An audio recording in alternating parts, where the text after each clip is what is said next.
of freedom.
Christ.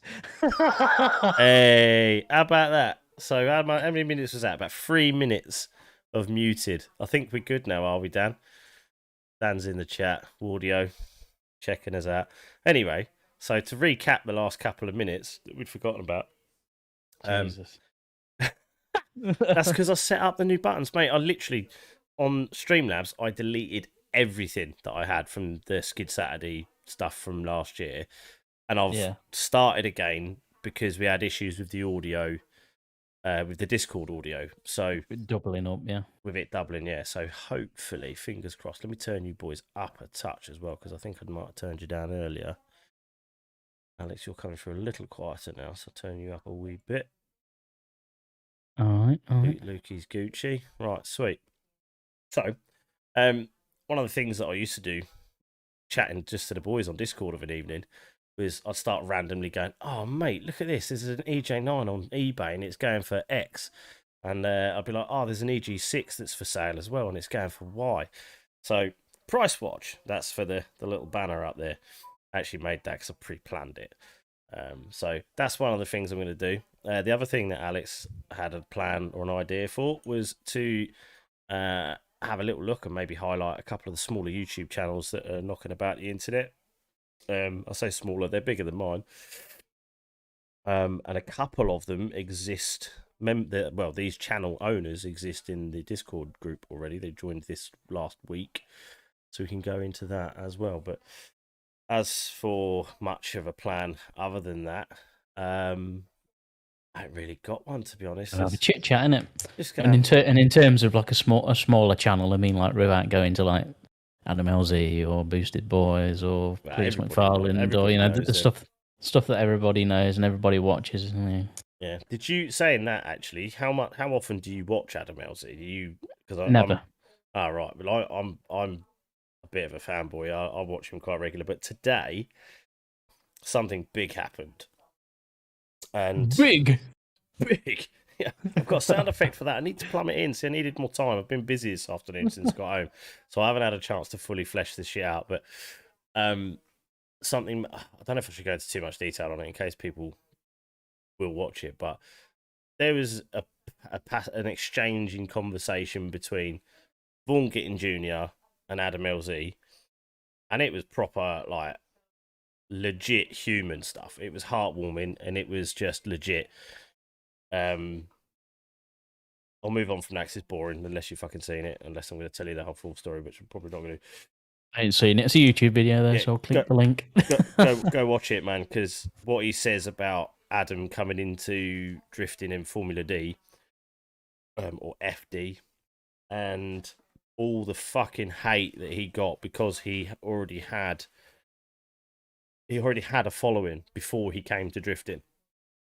Whereas most people tend to do it the other way around. They go to drifting as a nobody and they create a following off the back of the drifting. He's done it the other way around, from BMXing, YouTubing, drifting in his own capacity and in his own right, to then going to do what he's doing now. And the story is a cool story.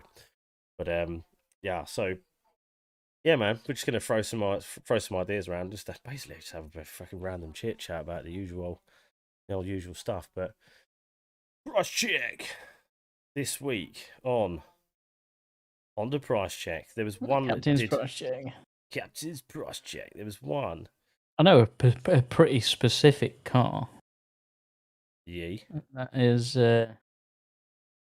Tom's cousin's, but you've probably mentioned that prior. I don't know. I don't think I have. Is it still for sale? I believe so. Yeah. Ah, right. Well, we'll try and flick that up. Okay, so this was the first one that was in my inbox today. This is a 1996 EJ9 Hawaii 3-door. Oh, is it an EJ9 then? If it's a Hawaii, what is it? Engine size 1.4. No, it's not. That's 1343. Is not 1.4, is it? Shit. 1343. Free facelift. Now, it's actually quite a nice colour, this one, to be honest. It's wrecked though. Look at it. So let's rate or hate. Here we go. We need to get a ranking system on the go for this. Alloys are screwed. Boots wrecked. Like classic TSW 5-spoke things that you pick up pretty cheap, innit? They don't look terrible, right, on the car. No. They're like, I fancy some alloy wheels and some basic ones. That's what you buy. Or it was back in like the early 2000s, 90s and whatnot. So, I've had a couple of sets of those. Being an ex-car salesman in my past for my sins, I can spot quite a lot in a photo.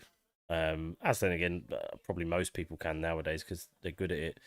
But it already wants, like, straight away, it wants 2 new bumpers. Headlights need polishing.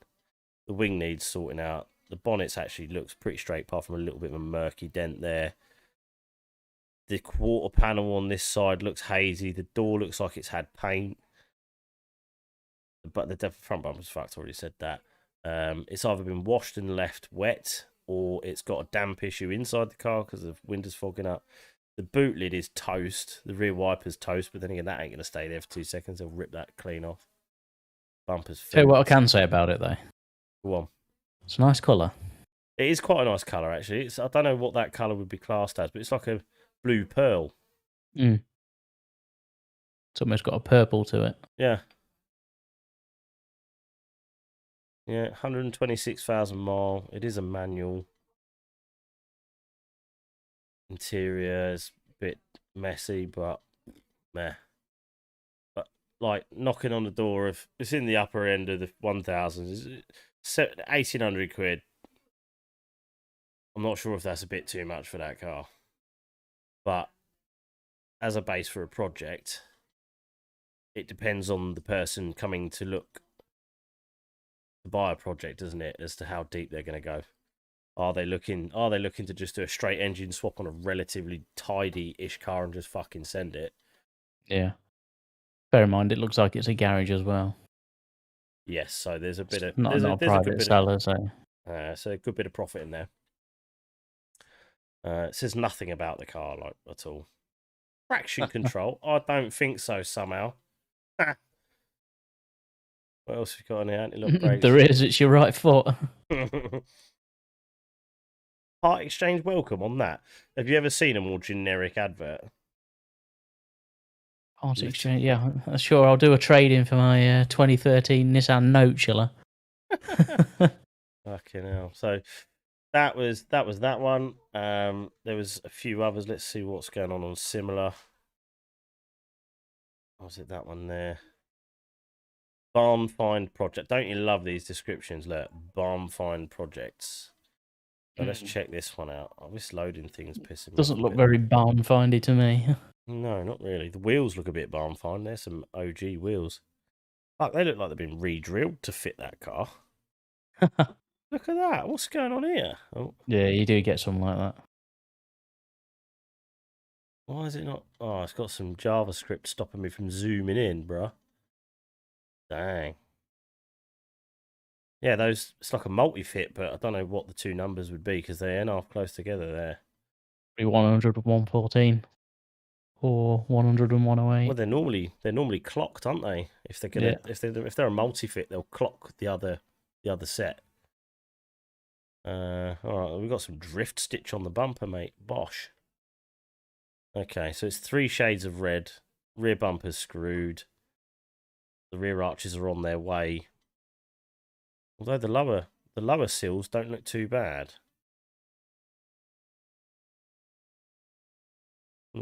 Sills don't look...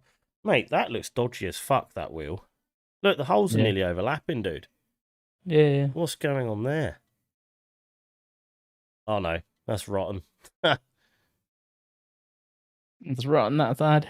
Yeah. Engine bay's clean, though. Not too rusty. Normally, the scuttle panel... not scuttle, the slam panel usually rots terribly. And the top of the arches as well can go, but... They don't look too bad. I mean, that's the sort of car that somebody would probably just freaking engine swap it and beat its ass in. And then chuck it in the bin. Oh, that's Outlaw Honda Works. We know those boys. In the Birminghams. So, what's he want for that? 800 quid starting bid. That's where it should be at, innit? Yeah, for the year. Sub K. Rust here and there. Would make an awesome project. Probably would. If it's the right money and if it stays under 1,000 or sort of low 1,000, it's probably there. Engine starts and drives. 158,000. No logbook. Free facelift front end. Why does it say that then? Oh, mate, somebody's reverse swapped it. These are the things you got to look at in car sales ads. Like I see that from facelift to pre-facelift. Yeah, why would you go that way round? Some front people end prefer smash. It. But why would you not just buy a fucking pre-face then? I don't know. Availability, I suppose, at the time. You never know. You never know, do you? Could be anything. No, you never know. But in my opinion, that's a fucking stupid thing to do. But each to their own. Micras, mate, they all buy the facelifts and second facelifts and put a pre-face on. Like the original. The little K... What are you talking? K11, K10? K11s, yeah. Yeah, I never liked the one with the chrome bits on. It just looked really chintzy and cheap. Yeah. That's first and second facelift, actually. More so second facelift. Sorry, it's Honda Chat, not Micro Chat. Yeah, well, yeah, fucking. I did PMU Messenger for that ad. This is in Ireland, you know. I don't do fucking micros here. Did you? Where did you send me that? Hang on, I've got too many windows. Calsonic Micro. Which chat was that? You. You Messenger. it to me. Oh, Facebook Messenger. Yeah. Right. Easiest access. Right, I've got it open now. I'll come back to that in a wee moment. So let's have a wee look, see what else we got. Just arrived. A blue car cover for 2,400 quid. Nice. I did see a coupe in similar colours to the one you're about to hover over, but 4,995. This one? Right, yes, that one. Yeah. This is an interesting car. The sort of metallic-y, purpley, bluey colour. Saw one on Facebook earlier. It was a coupe. In fact, no, it was a better colour than that, actually. This silly circle thing in my screen all of a sudden. It was a very vibrant sort of metallic purpley blue. I'm sure you know which one I mean. 950 you wanted for it. Buy it now. That was all. The all colour running you're referring to there, I believe, is called Supersonic Blue. Probably. It is, yeah. It's like it's a flip colour, pearlescent, purpley blue. Yeah, it's just not got much of a flip to it, if you know what I mean. I don't know what this blue is called, but it looks like there's a bit of a dint there in the quarter. It's been used car shop valeted to the nines, isn't it? It's got the bullshit spray all over the tyres. Yeah. Many bills. Full service history. 3 keys plus the red one. The one on the car, low mileage, one on the car. Talk to me. It's very clean, you have to give it that. But to a point where I wonder if this is a car ripe for modification or ripe for just leaving as is and saving. Looks like it's had a lot of paint, actually. There's some real nasty hazing in the reflection just over there. So it's probably even had arches done. Potentially. I can see there's some body filler stuffed in the gap by the filler cap just there. And all in the top crease of the bumper. So this car's telling fucking lies already. Why can't people just be truthful? Look, and then up here as well, if you look at my cursor, just underneath the swage line, look for the inconsistency in the reflection. That's where you see the bad paint. It gets worse the lower down you get. The bumper's been painted as well, you can see. You've got tape lines left all in it. Yeah, this car's a cheater, mate. How's it go, Luke? Tell me lies, tell me sweet little lies. More body filler. All down the inside of the driver's door shut just there. Tape marks around the inside of the wheel arch liner on the front here. They tried to use the old salesman's trick, mate. Windows and wheels, son. Windows and wheels. Get them windows and wheels fucking shiny. People don't see shit. Bosh, give me your money. Well, hold out your hand. Hold out your hand. Well, unlucky, son, because I spot it all. I've just bought myself a Honda Civic. Interior is clean though, by the looks. Yeah, look at that boot floor. Yeah, it's pretty good. That's just a bit of residual rot there from just probably sitting. Oh, look at the red Honda badge. Bit of spit shine gone into that. Oh yeah, lovely. It's clean underneath. I mean, it is. I think they've over-egged the price, and I think they've over-egged how clean the car is. And yeah, I love reading adverts. They've tried too hard externally to make it look clean. Yes, but I think internally and underneath, it actually is clean. Yeah, they should have just straight up left it. Because look, sorry, the bodywork's not very good, but inside and underneath it's mint. Yeah, people looking at these types of cars, right? In the main, probably 99% of the people, they know what they're fucking looking at and they know what they're looking for. I think this advert's trying far too old. But that's just the picture's done for face value to try and so you don't look too deep into it. Yeah, but it's the advert that cracks me up. So the mileage is low. I mean, it's 65,500, so that is low. Genuine low mileage. A rare opportunity to own a very clean, low mileage EJ9 Honda Civic 1.4. Midnight blue. Bosh, lovely. Full history, and then up here it says mint example, rust-free future classic. So that would suggest that it's all original, but as we've just seen in the images, probably not the case. In fact, most likely not the case. Car is in immaculate condition for its age, yada yada yada. Ceramic wax coating. Oof.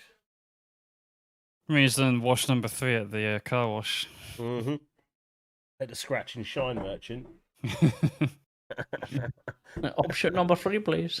Yeah, let's take it down to scratch and shine, mate. Happy days. Okay. Tell you what, there's a load of them down here. They're everywhere, mate. But they're just more concentrated where you are now. There's a really good one. It's like you just sit in with your car in neutral and it just drags you along. Oh yeah. Pretty swish. This is probably going to be an internal, external advert. valet, 20 quid. Bosh. Wow. Them some rims. Right. I've not even read that, but I can just see how much effort was put into the. Why won't you let me? Oh, I want the big picture. Oh, here we go. Oh, mate, they are some rims. It's got gold calipers, tinted headlights, stock interior. Yeah. Looks just like my old Civic Coupe. Engine start. That's not even in the car, is it? That looks like a bit of fabric. Yeah. And it looks like a patio table or something. Oh no, it is. Oh no, it's just floating in the binnacle at the bottom of the dashboard. Here, look. Oh mate. Oh mate. 125,000 mile. Nice barn roof. Well, they 9K clocks then. Yeah, because it's VTEC, isn't it? This will probably be a 1.5. I haven't even looked. It just says EJ Coupe, so it's probably a 1.5, is it? Or is he going to make us guess? Oh no, yeah, it's a 1.5. Yeah. So Coupe, original black, full service history, no MOT, been stored in a lockup to save on the miles and condition. Oof. The car started and moved every month, keep the engine moving, all electrics working. For its age in good condition, rear arches have been re-welded with new ones. There's usual marks and chips, no signs of rust on the bodywork. Small dent on the passenger wing. Been there since I've had a car. Rear windows have been tinted black at 0.5%. Why would you? So basically the same. Spare doors, wing, rear bumper, sunroof and boot without spoiler attached. Will come with the car. 2 spare front seats. Oh, lots of spares. Reason for sale is I'm moving and have no storage space to keep it. I'd love to keep it as becoming so rare and only with around 8 original black coupes in England. Oh, well, mine was one of them. What's the reg on this bad boy? Oh, it's got no reg. Yeah, that's actually not a ridiculous advert. He's been relatively straight up right off the bat there. But again, are we a little bit off the mark with that starting price? It's on an auction, 2,700 quid. Yeah. What do we reckon that ought to be like these days? See that 2,350. Oh, that's just got bids on it. This one. So she a 99V. What's that? Probably an EK3 with those wheels on, unless they're aftermarket. Oh mate, it's had a tough time. This car's been beaten on so hard. Bumper's fucked.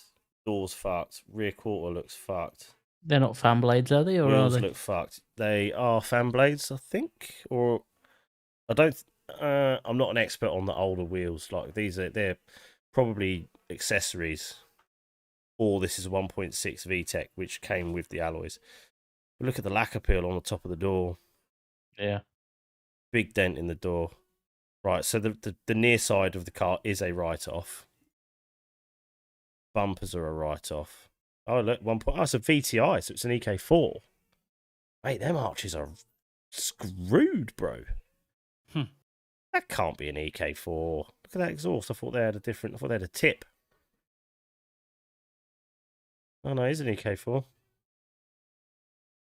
At least it's got all the dash and everything. And the seats.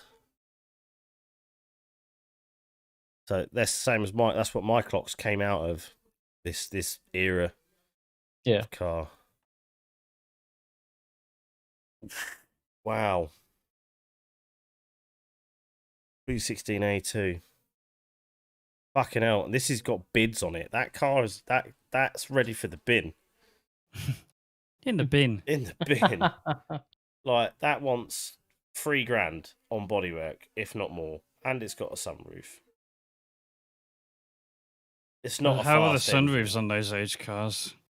They do tend to still work. They're pretty reliable. But they do have a habit of letting water in.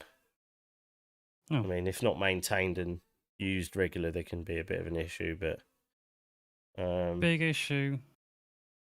Unmodified VTI. That's been modified. It's full of holes. Purchased it a year ago. Speed holes. Yeah. Aftermarket holes. Yeah, they came after the market. You're looking at this, you clearly know these cars. Well, not everybody. They are becoming extremely rare. That I will agree with. They are getting rare. Both rear arches need attention. Understatement. Gearbox and engine has no problem whatsoever. I believe that because they are strong. Don't offer me anything silly as this will be ignored. Well, he might as well have written, I know what I got. Or buy it now if you know what sort of money you wanted for it. Mm-hmm. Vehicle will be sold to the highest bidder. I'm going to watch that. Well, obviously. Yeah, like you said, that's quite obvious. That's kind of the premise of an auction, isn't it? There. I'm going to watch that one. I want to see where that ends up. What else we got? Right, $950. That's a realistic price. Even if it's a bit of a beta, $950 for an EJ is where it's at. Seemed to be a popular year for EJ9s, 99 and that. There's just so many of them around. It doesn't actually look too shit, you know. Can't see any major damages. Number plate and headlights want a bit of attention. The new number plate and a bit of a polish and clear on the lights, but the paint on the bump actually an auto, nice. Oh mate, low mileage as well. So anybody looking to do a K swap, this is the sort of thing you want to be looking for. It may have had paint. It looks like it's had paint. They didn't take the trim off.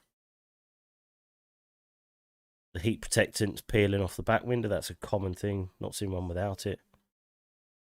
That looks a relatively straight and tidy car, you know. Very honest engine bay. There's the usual rust spots that you get. Okay. Anybody looking for a K-swap Civic, that's a prime candidate. Is it tin top? Can't see. I know, it's a sunroof model, I think. Oh, why don't you show me the picture? Yeah, she has sunroof model. Missing trim on this side. Different shade, so quite well painted. Might have had the arches done. Let's have a read. Start and drive like a dream. Low mileage, future classic. Only car which is going up in value. Well, that's not technically true because many do. Only few automatic left on the road. Reason for that. Very desirable model and shape. Fully loaded. Apart from being automatic. Fully loaded. Oh, desirable. Max power. Fully loaded. Automatic 1.4. 90 horsepower shitbox. Dual climate control, bloody cruise control. Yeah. Guaranteed to sap 10 horsepower. I have saved this car and spent a lot of money to put it through the MOT. Necessary work done. Enjoy driving it now. Somewhere else. Someone else can have fun. All original apart from sports exhaust. Clean inside and out. Please see the list. Alright. That's interesting. Oh, it's in Birmingham. Please list more on the list. Right, I'm checking the MOT history on this car because straight away I'm suspicious. Subsicious. Subsicious indeed. Where's my app gone? See if it's been fixed up or not. W628 Papa Lima Delta. So, right, okay. So it's correctly sawn and it's just been MOT'd a week ago. So that all checks out. It all checks out. Mileage data. 69,000 miles, so it all checks, mate. It's all legit. MOT history. Oh my god, it's failed fucking every MOT for about the last 5 years. Oh dear. Only has a 66% MOT pass rate. I wouldn't buy anything with less than 90, personally. to use as a daily. But if looking for a project, this looks like a pretty straight and honest original chassis. Vent's broken in the dash. That's a pain. But there's plenty of those around.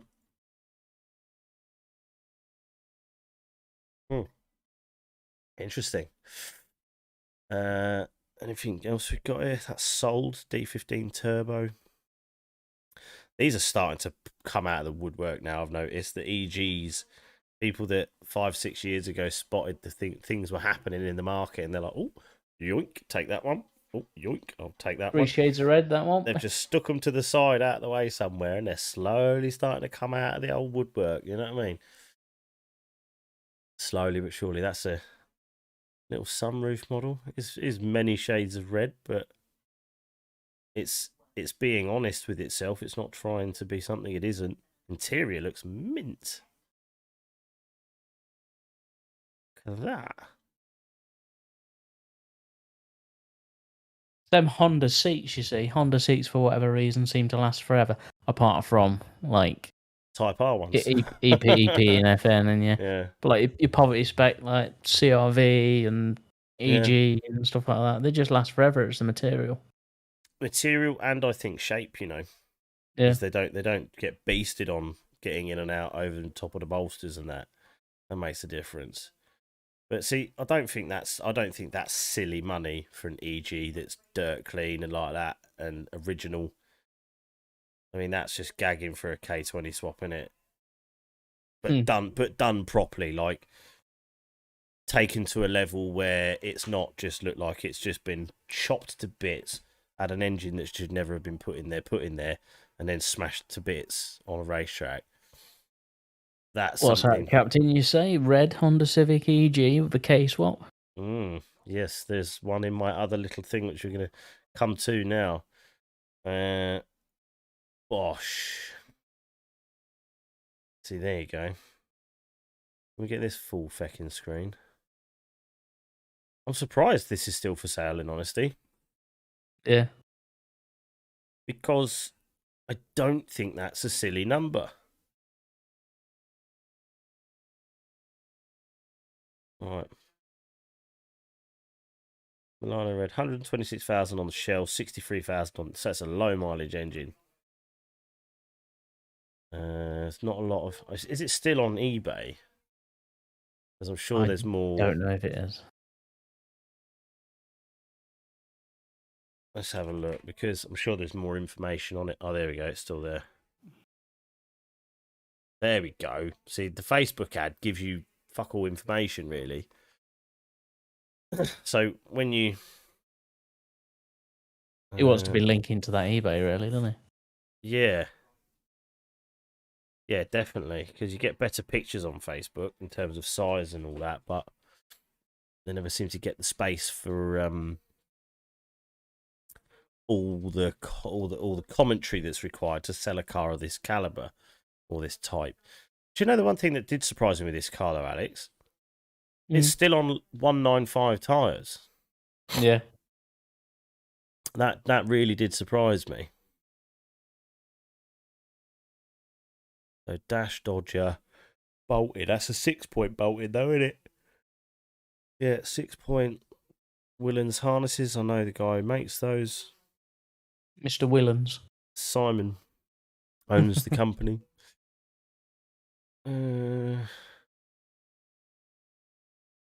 Oh, it's got a bit. It's got some stuff in pictures in there.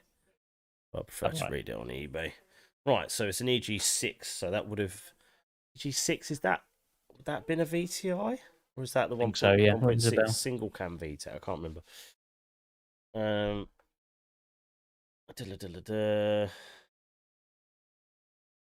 Arches and underneath are in great condition.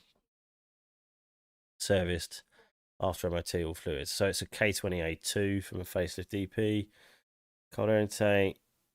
Audi A8 K&N air filter with hydro shield. Interesting.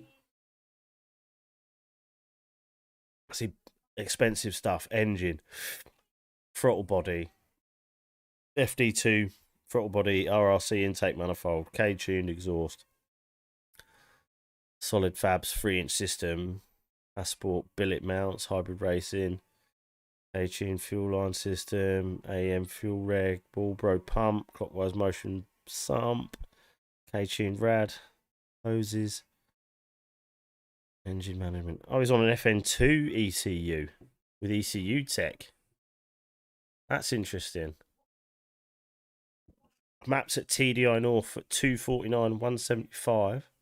VTEC crossover is super low at 3600. Switchable maps, interesting. DC5 gearbox. Mate, there's a few quid's worth of bits on this car. Yeah. But this was the bit that interested me. Look, Pilot Sports on a 195. I would have thought you'd be on a bigger tyre for track work, unless you had different wheels and tyres for doing the track stuff. Think so. Carbon bonnet, Mugen splitter, all that jazz.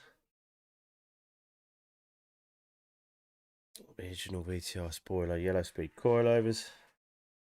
Yeah, I'm surprised, mate, that that's still there. I think some of the issue with a car like that is, do I see the stonks? I see Carlos commenting.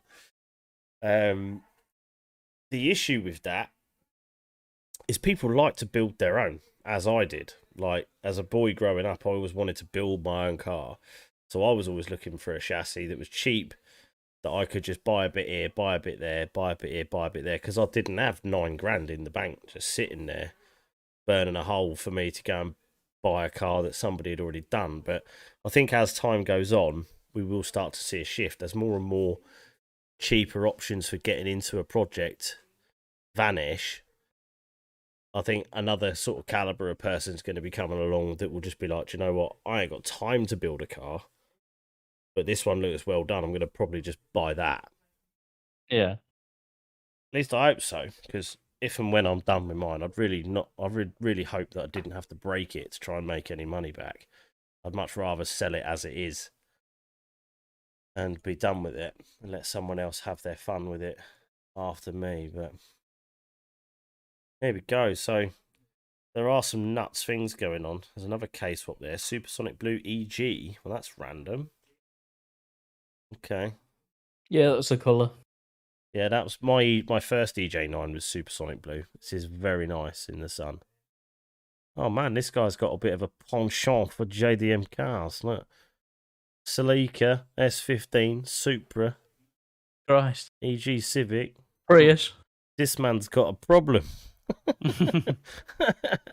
This man has got a problem. I don't know what wheels they are, but they look kind of cool, man. Look okay, don't they? They look a speed line. Wish I could make the fucking pictures bigger. Bodywork looks real tidy. Someone spent bags of time flushing those bits where the side trims would have gone. That's a shit job to do, that is. Or are they compomotive, those wheels? I've got a feeling they might be compomotive. They look it, yeah. Aye, got a bit of compo in there, ain't he? Bit of compo. Alright, so we've done picks. I know we haven't done picks. Engine bay picks. Here we go. Right, so it's probably an A2. It's missing a breather. Odd setup for the heater hose, but it looks like it'll work pretty well. Standard EP3, intake manifold, stock fuel filter, stock fuel system, or at least on the filter side. Return goes to the reg, and they'll probably use the existing hardline. Interior's been sorted out on some sliders. Big brakes. Yellow You speed see that suspension? coils. Yeah, boy. You can. It looks like at the top there's those dampers that you could change the Yeah, proper. They're adjustable. twisty doodads. Height adjustable coilover suspension. Oh, there you go. Oh, it's got some grit in her, boy. Bit of grit in it. Unavoidable. Oh, some hard race goodies as well. There's lower control arm. What are they? Function 7 LCAs in gold. Love gold. Right, let's have a little read up. What we got on the go here then? A20 Civic in Supersonic Blue. Good solid chassis. Okay, cool. K-tune bits, full rail, ricer cooker exhaust. That's a thing. 240 at 9 grand? Who's revving that motherfucker to 9 grand? Cool JDM Yo headlights. Fresh yellow speed coilovers. They're not fresh. Bigger discs, calipers, etc. Lots of detail. Speedline wheels they are. Speedline 6. Look nice. 5th gear. Okay, Synchro Crunch. Electric windows. Cool JDM Yo lights. Just been machine polished. Looking presentable now, but is not a show car. Fair enough. Listed as cats from years gone by. Probably ran into a Ninja rice cooker or something. Fair news. Number plate K20 EGU is included. No Part X. Trying to get rid of my own junk, not take yours. Fair dues. Seriously interested, don't bother with 6k cash today and all that jazz. I've already got Ali and Dave with lucrative offers from 5.5 as a cash sale. This is as cheap as you're going to find a solid K20 EG. Expect the rarity and price of these to be higher next year after springtime.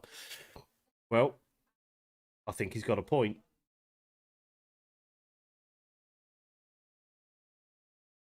And knowing how much it costs to build one of these things, you could do worse than spend £7,000 on that car.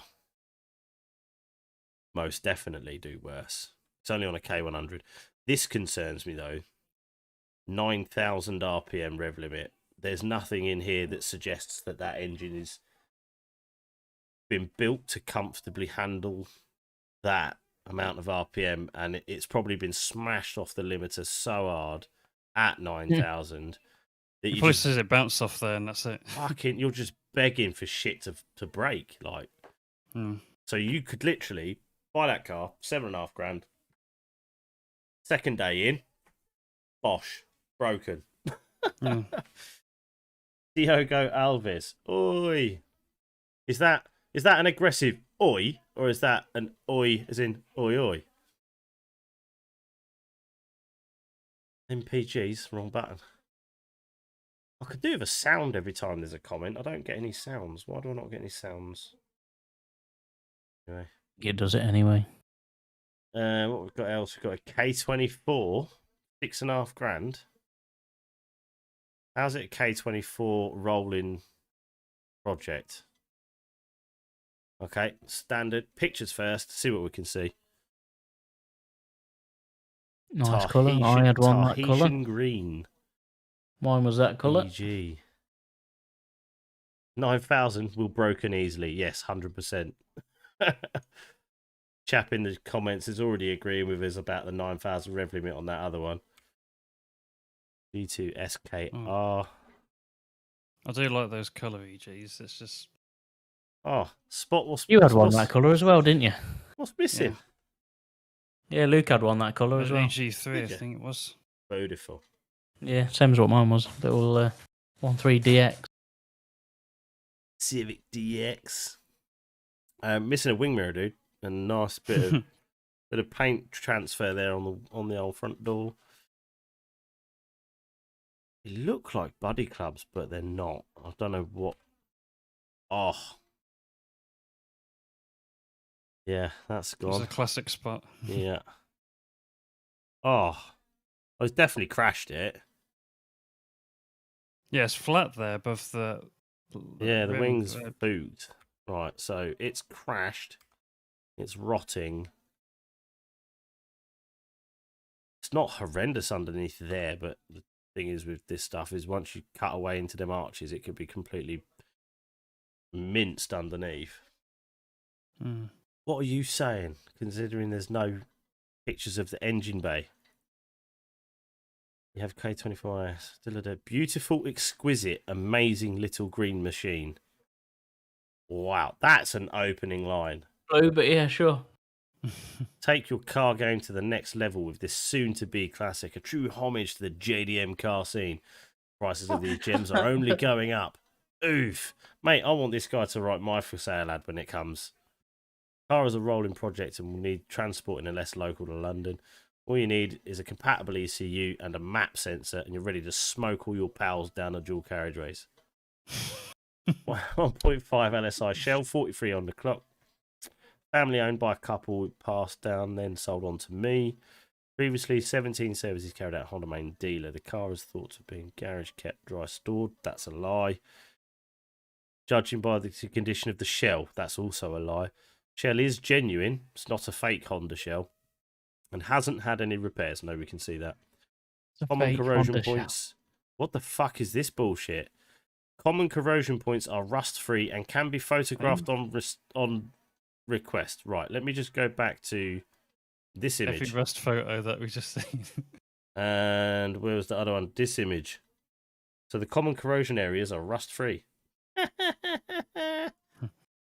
You tell bloody lies. Minor I'm bit of rust down the already in bottom it, of has the a arches, K24 in the bay. but nothing structural or unrepairable. Again, somebody else who doesn't understand that these fuckers rust from the inside outwards, not the outside inwards. By the time you see rust on the outside in that area, there's a good chance, you know. It's like 3 times the size on the inside. Yeah, well, Inside's gone, five yeah. to 3 between 2 to 5 inches backwards behind that panel could be completely just carnage, mate. Oh, they are Buddy Club wheels according to the ad. Okay, it didn't look legit, but take it. 282 brake upgrade, K24A engine, K24 loom, K20 loom, 50 deg VTEC gear, which you can't use properly in a K24 anyway. K20 pump, chain and tensioner done 3K ago. K20 walk housing, 6-speed box, facelift rock longer. 1000cc injectors. What the fuck do you need those for? S2K racing manifolds, junk. S2K racing fuel and rail, and that's probably junk. K-swap drive shafts, no idea. K-tune shifter and linkage. S2K radiator fan and wiring kit. K-swap hoses. Master slave clutch liner.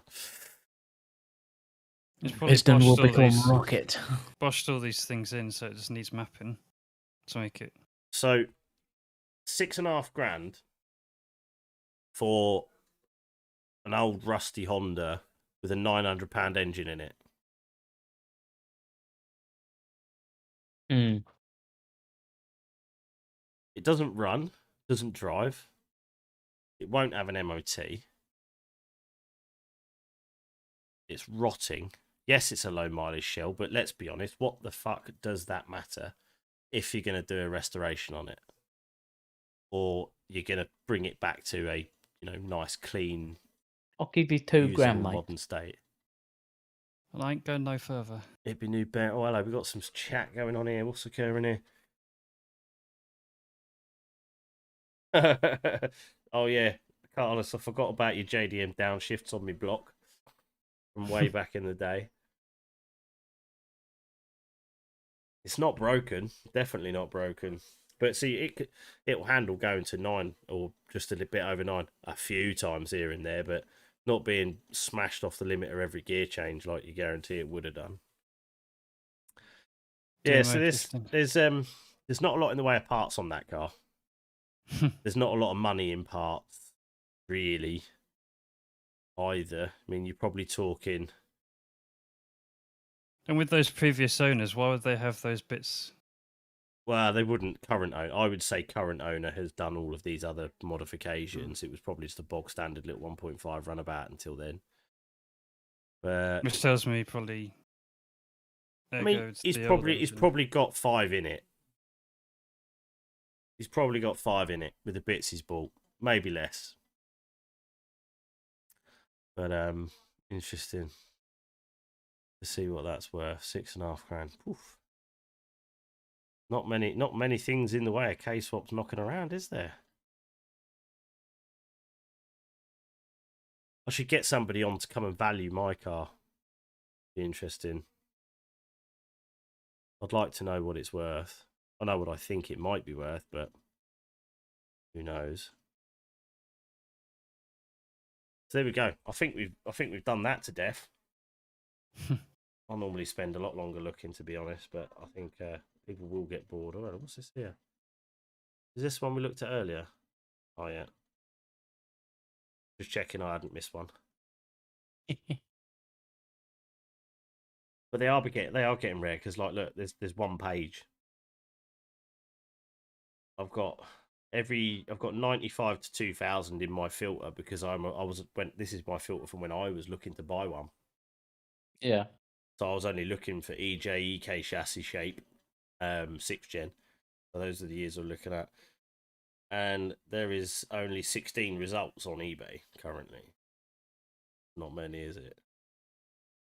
Didn't look at this CRX though. $7,000 CRX.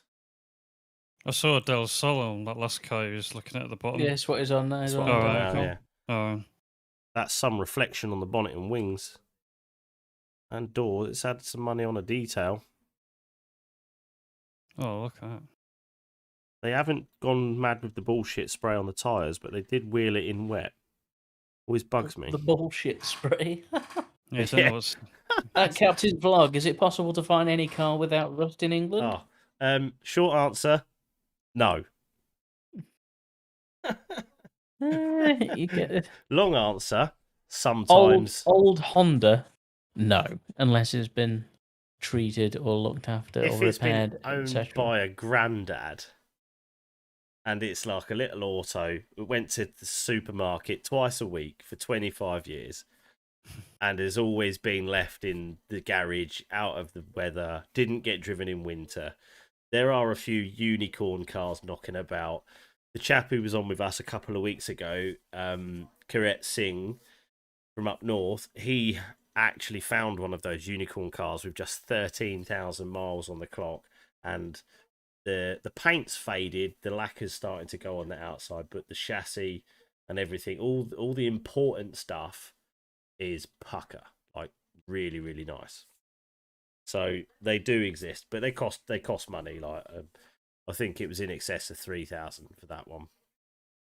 So yeah, they do exist, but this thing looks mint. Typically, if you want something without rust in this country, you want to be buying a, I wouldn't say newer, but like not classic Swedish car, so like Volvo, Saab. A later Volvo and Saab. Because the Swedes have a lot of snow and they build them to not rust. I wanted a Del Sol in the youth, mate. Is that how you ended up with an MR2 instead? Couldn't afford a Del Sol when you wanted one, insurance-wise, and then suddenly it's so it went for a 200 VI instead. Yeah, and an MR2 turbo. That was a couple of years later. Yeah, insurance comes down as you age, isn't it? But this thing is mint as frick, dude. Yeah, them seats are in good nick. It's got the I don't know what they call this top, the old very top or something. Variomatic. Variomatic, and it was very something. I think it's that anyway. It just sounds about right. It's very pointless. It's very heavy. Yeah, it's just made it somewhat wibbly wobbly. I love the dials in the Del Sol, though, I will say. And that does look super, super clean. Got the size of that wing. Oh, wait, no, the roof's just coming off. That's the thing, though. See, what we've got to take into account here a little bit is $7,000 for a car in 2021. It's just not a lot of money, really, is it? In the grand scheme of things. Yes, it's a lot of money to me, to you, to a lot of people. But in the grand scheme of what cars cost, $7,000 ain't a lot of money. No. And that right there is a very clean example. Well. Yeah. It's decent mileage as well. Two owners, 31,000. UK, Army Squadron leader based in Germany. Repatriated to the UK and sold to its second owner. Bosch. Single overhead cam VTEC. Little donk. Kept saying it's a D16, is it? Yeah. Yeah, man. Oh, that's pretty crazy. But then for the same money, this man's selling this thing. I mean, I'm already not in love with it because it's Nardo grey or some mad variation thereof and not painted very well. Yeah, don't mind the colour personally. Classic Azev rims, though, mate. They totally belong on a freaking 96 Golf GTI, don't they? What are those rims? As if. As if they're on a Honda. That's not a standard front lip, is it? Because it's like a little... No, it's not standard, no. Because there's like a little bit of material that comes over next to that. In the middle bit. Yeah. It's a Mugen style. It's probably just an eBay spec, but Mugen style. Enough speed. The main bad thing about that on the back is that the exhaust needs bringing up to meet the bumper. Yeah, someone's lifted his skirt up. Don't look. But it's got NS2Rs on it. It's got Angel Eye headlights. I approve. Ross on Y, great part of the country for ripping as well. But this one's got a little turbo hiding under there, boy. Was there no pictures of the engine bay? Oh, I missed them. There we go. Amazing Grace. It's B16, isn't it? Yeah. 18, I think the ad said. No, 18. I think. Decent clamps, at least. Hey, it looks pretty legit under there. Oh, apart from the little freaking beer bottle hanging chilling at the back there. almost got through me radar, that one. Ooh. But on the whole, I don't see much of a disaster zone in there, so that's Gucci. Obviously had paint at some point, innit? Amazing Grace, been 4 years in the making, converted from 1.4 auto, B18 turbo, set up by LF Developments, rust free, stripped out, lightweight and blisteringly quick. Road legal. Capable of 350, currently set for fast road use of just over 260. That's a pretty sensible number, chap. I'll give him credit for that. Launch control, wire tucked engine bay, manual gearbox conversion. There wouldn't be much good on a fucking automatic with that power. Jeez.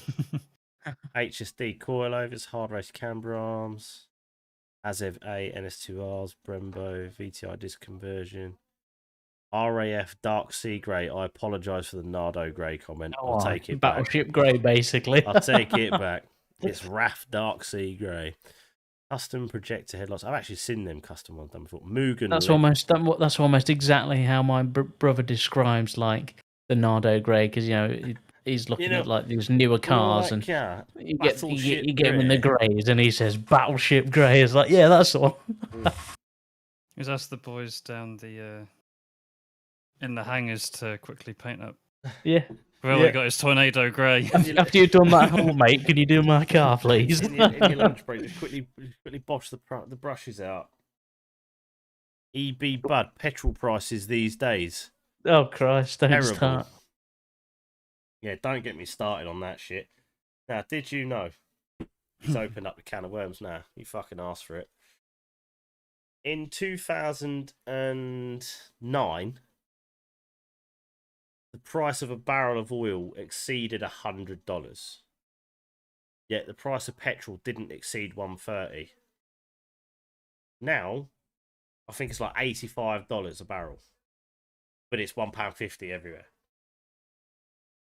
So, if someone could do the maths on that and explain to me why the fuck we're having our pants pulled down and ripped so hard on fuel prices. Any answer that doesn't include the word additional profit is incorrect. Anyway, moving on. EK9 spoiler, front grille, smooth, yada yada yada yada. That car will be fast as fuck. Capable 350, just turn it up, page up, bosh. 107 a litre in Poland. In Poland, 107 a litre. Yeah. And they're in the euro still, so. Well, your expensive like LA prices, America pay like $4.60 a gallon. That's not expensive. We pay more. I know.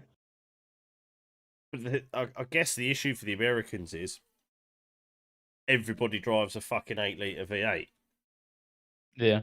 Like your average fuel consumption across your domestic commuter cars in America. What, 15 to 20 to the gallon or something? It's going to be a heck of a lot worse than what our average is, because we run so many dirty diesels and small capacity turbo and just small. There's more straight roads as well. And that. More straight roads, just sit on, chuck over, drive on, and chew the miles away. $7,000. A lot. If that's been done legit and it's reliable, that would be a hilariously fun car for that money. Chew some ass.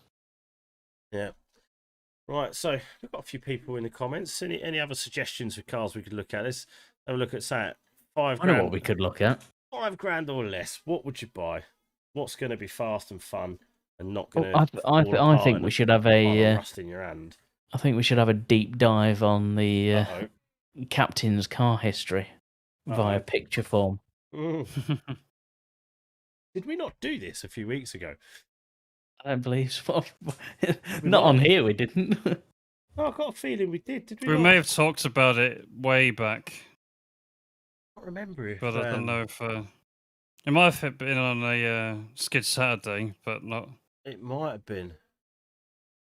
Which was over on twitch.tv/captains77UK. Yeah, that's gone now. I don't think any of the VODs are still there either on any of that. My car history. It's a bit shit, to be honest. Start from the start, mate. Make your way up.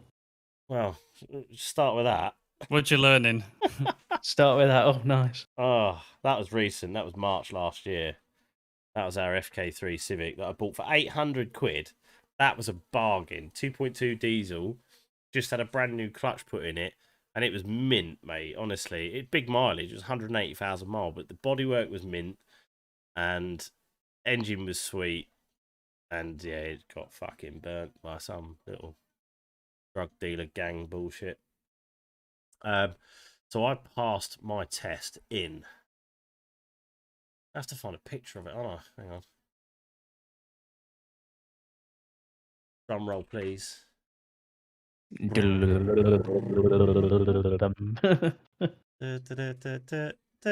I want to find it in the right colour though. Ah, mate. Right. I passed my car driving test in one of those. 1.3 Toyota Starlet. That's exactly with what a it is. dirty great scuff on the front. But it was red. It was not green. Oh right, yeah. And it wasn't fucked like that one is, neither. Was it an SR or a Sportif for any either it was of a those? Sportif. It was a Sportif, was it? Yeah. Yeah. Yeah. And do you know what? It was the first Japanese car I'd ever driven at the age of 17.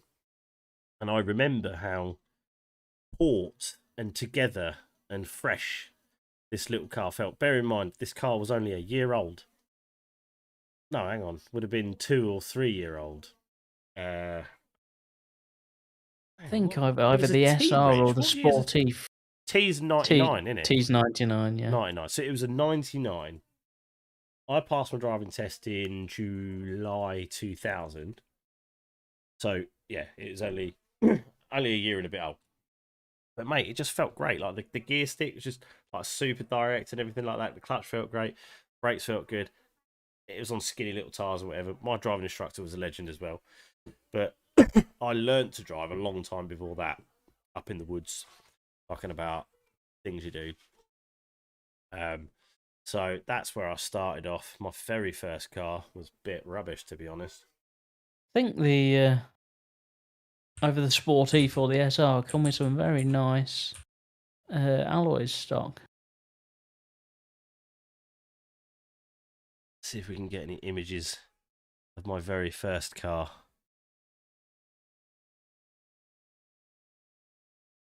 Oh, where's the colour, man? I need it in the right colour. Come on. Right. Well, anyway, it was, I think, a C-Reg. Oh. I think it were a C-Reg. But it was one of these. But it was a 1360cc. So it was a 1.4 GR 5-door 205. Absolutely destroyed it.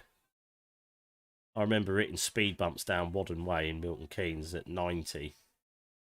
With it bouncing off the rev limiter. Here we are, foul. It was just an absolute mess. And what else have I had after that? Go back to my downloads picture because I think I had a few images saved elsewhere from previous conversations. But I've had a Renault Clio Mark 1 that had a broken steering rack in it, and I continued to drive it. That was kind of fun. Bit scary coming around that long corner at the M6 up by Star City. That was sketch. What else did I have after that? I had a Peugeot 309 diesel. I had a Vauxhall Astra Belmont. I remember them. Yeah. Got Astra stolen. boot. It got stolen from Milton Keynes, that did. Outside the freaking ski dome. Me and my mate were in the arcade and we come out and the car was gone. got found in a field, set on fire the following day somewhere. Yeah, so I've had loads of shit like that. I'm trying to think some of the other ones I've had. I've had loads of Mondeos, big family cars. You know, I've had a Nissan Primera GT. That was a sick car.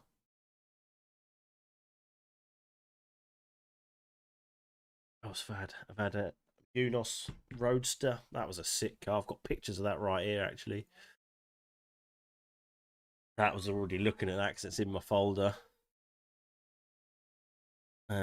This car was cool as. It's just got so much character. It's not everyone's cup of tea. Not everybody loves them, but being the OG Unos Roadster, you had all the cool stuff. So you had the Nardi wheel. I'm sure Carl's probably gonna look across and drop a message now. Nice seeing the MX-5 on screen. Brock will be on in a minute. I see you like to cut hair. Yeah. But no, that car was just fun to drive. It wasn't stupid fast, but you could have fun smashing its head in. You know, you could really, really drive it hard. Weight distribution was fantastic. Style bar as well. Yeah. No, that was actually a proper roll bar. That was structural. Was it? Yeah. Yeah. That one actually bolted in. That actually hinged the two B pillars inside the car behind the doors together. Funny story with that. I had this like ringing noise as you hit bumps for about a year after buying the car.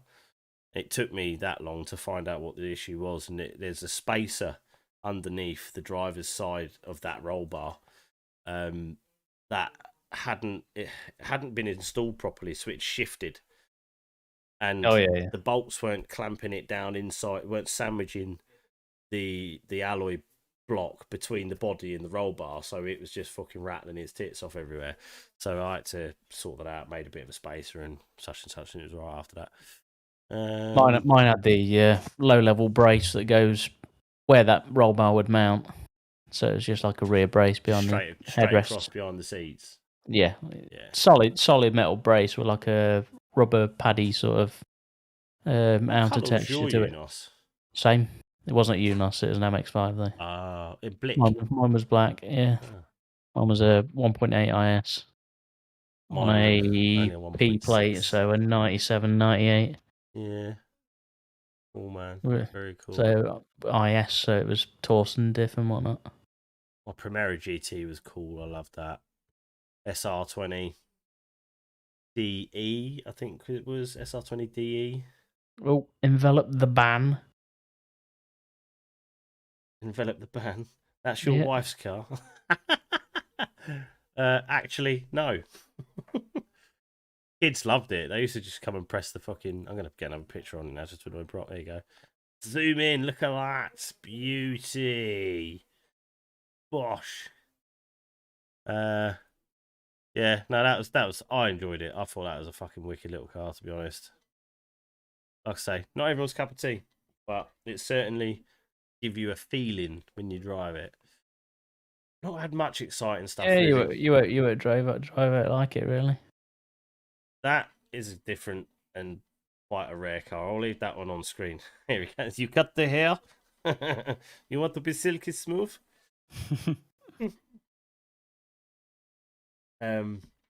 Okay. Get a job at Paul Mitchell. That there is Paul Mitchell. That's a BG Mazda 323 GT. That was the UK spec version. It was a front wheel drive, 140 horsepower, 1800 twin cam 16 valve. The motor in that car was the natural predecessor and co-developed engine between Ford and Mazda, which later became the basis of all Zetec engine platforms afterwards. So it was quite an important car in the history of Ford and their Zetec engine platform. And Zetec used to be, the top dog of the day. Yeah, man. Zetec engines were cool for a time. They were pretty cool. On the guys pub chat, hey, and now I hear Zetec. Zetec, fucking Unos Roses. I did say, and wherever else we go. Welcome, Brock. Hello, mate. But this little car, it was sold to me as a non-runner. I bought it because it had a nasty misfire, and I took a punt on it. And can I just stop you there?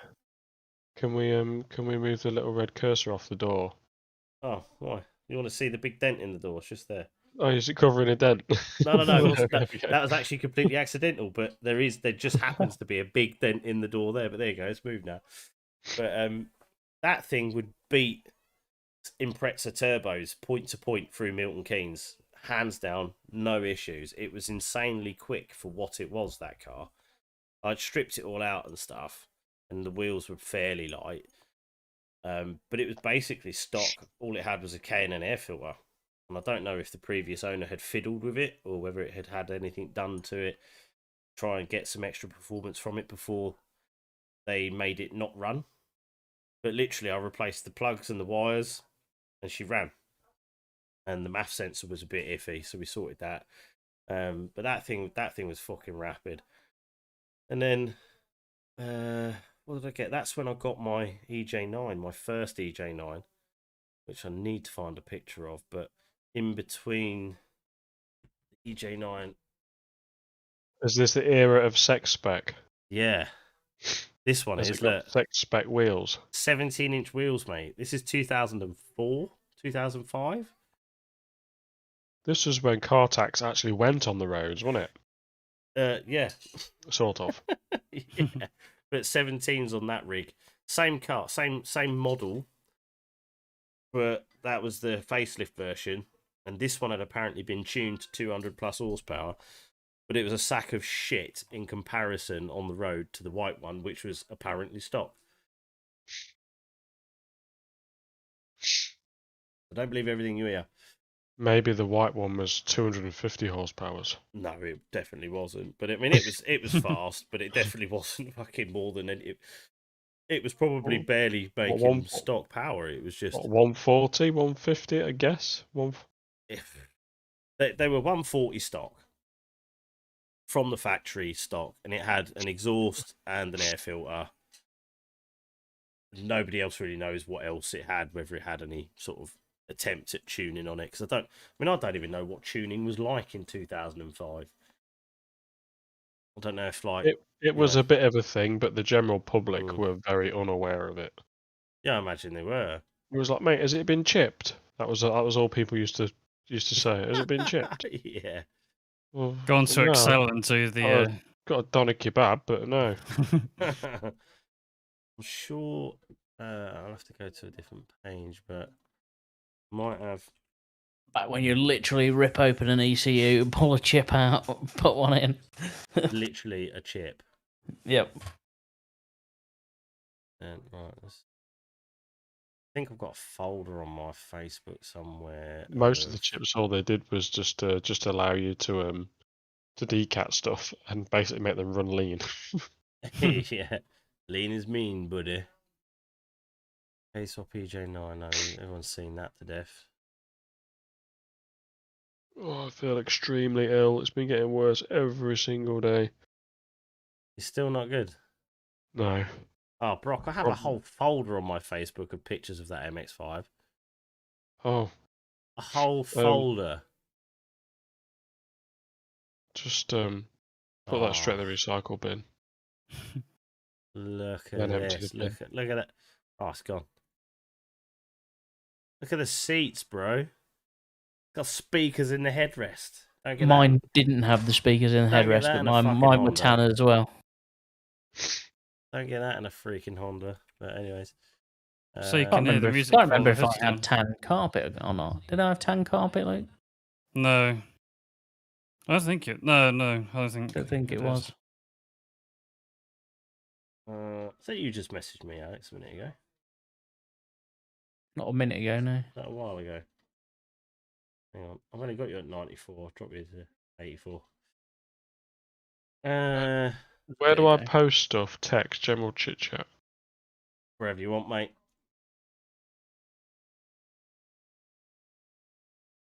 (1983) Peugeot 205 1.1 my car GR. history. Oh, here we go.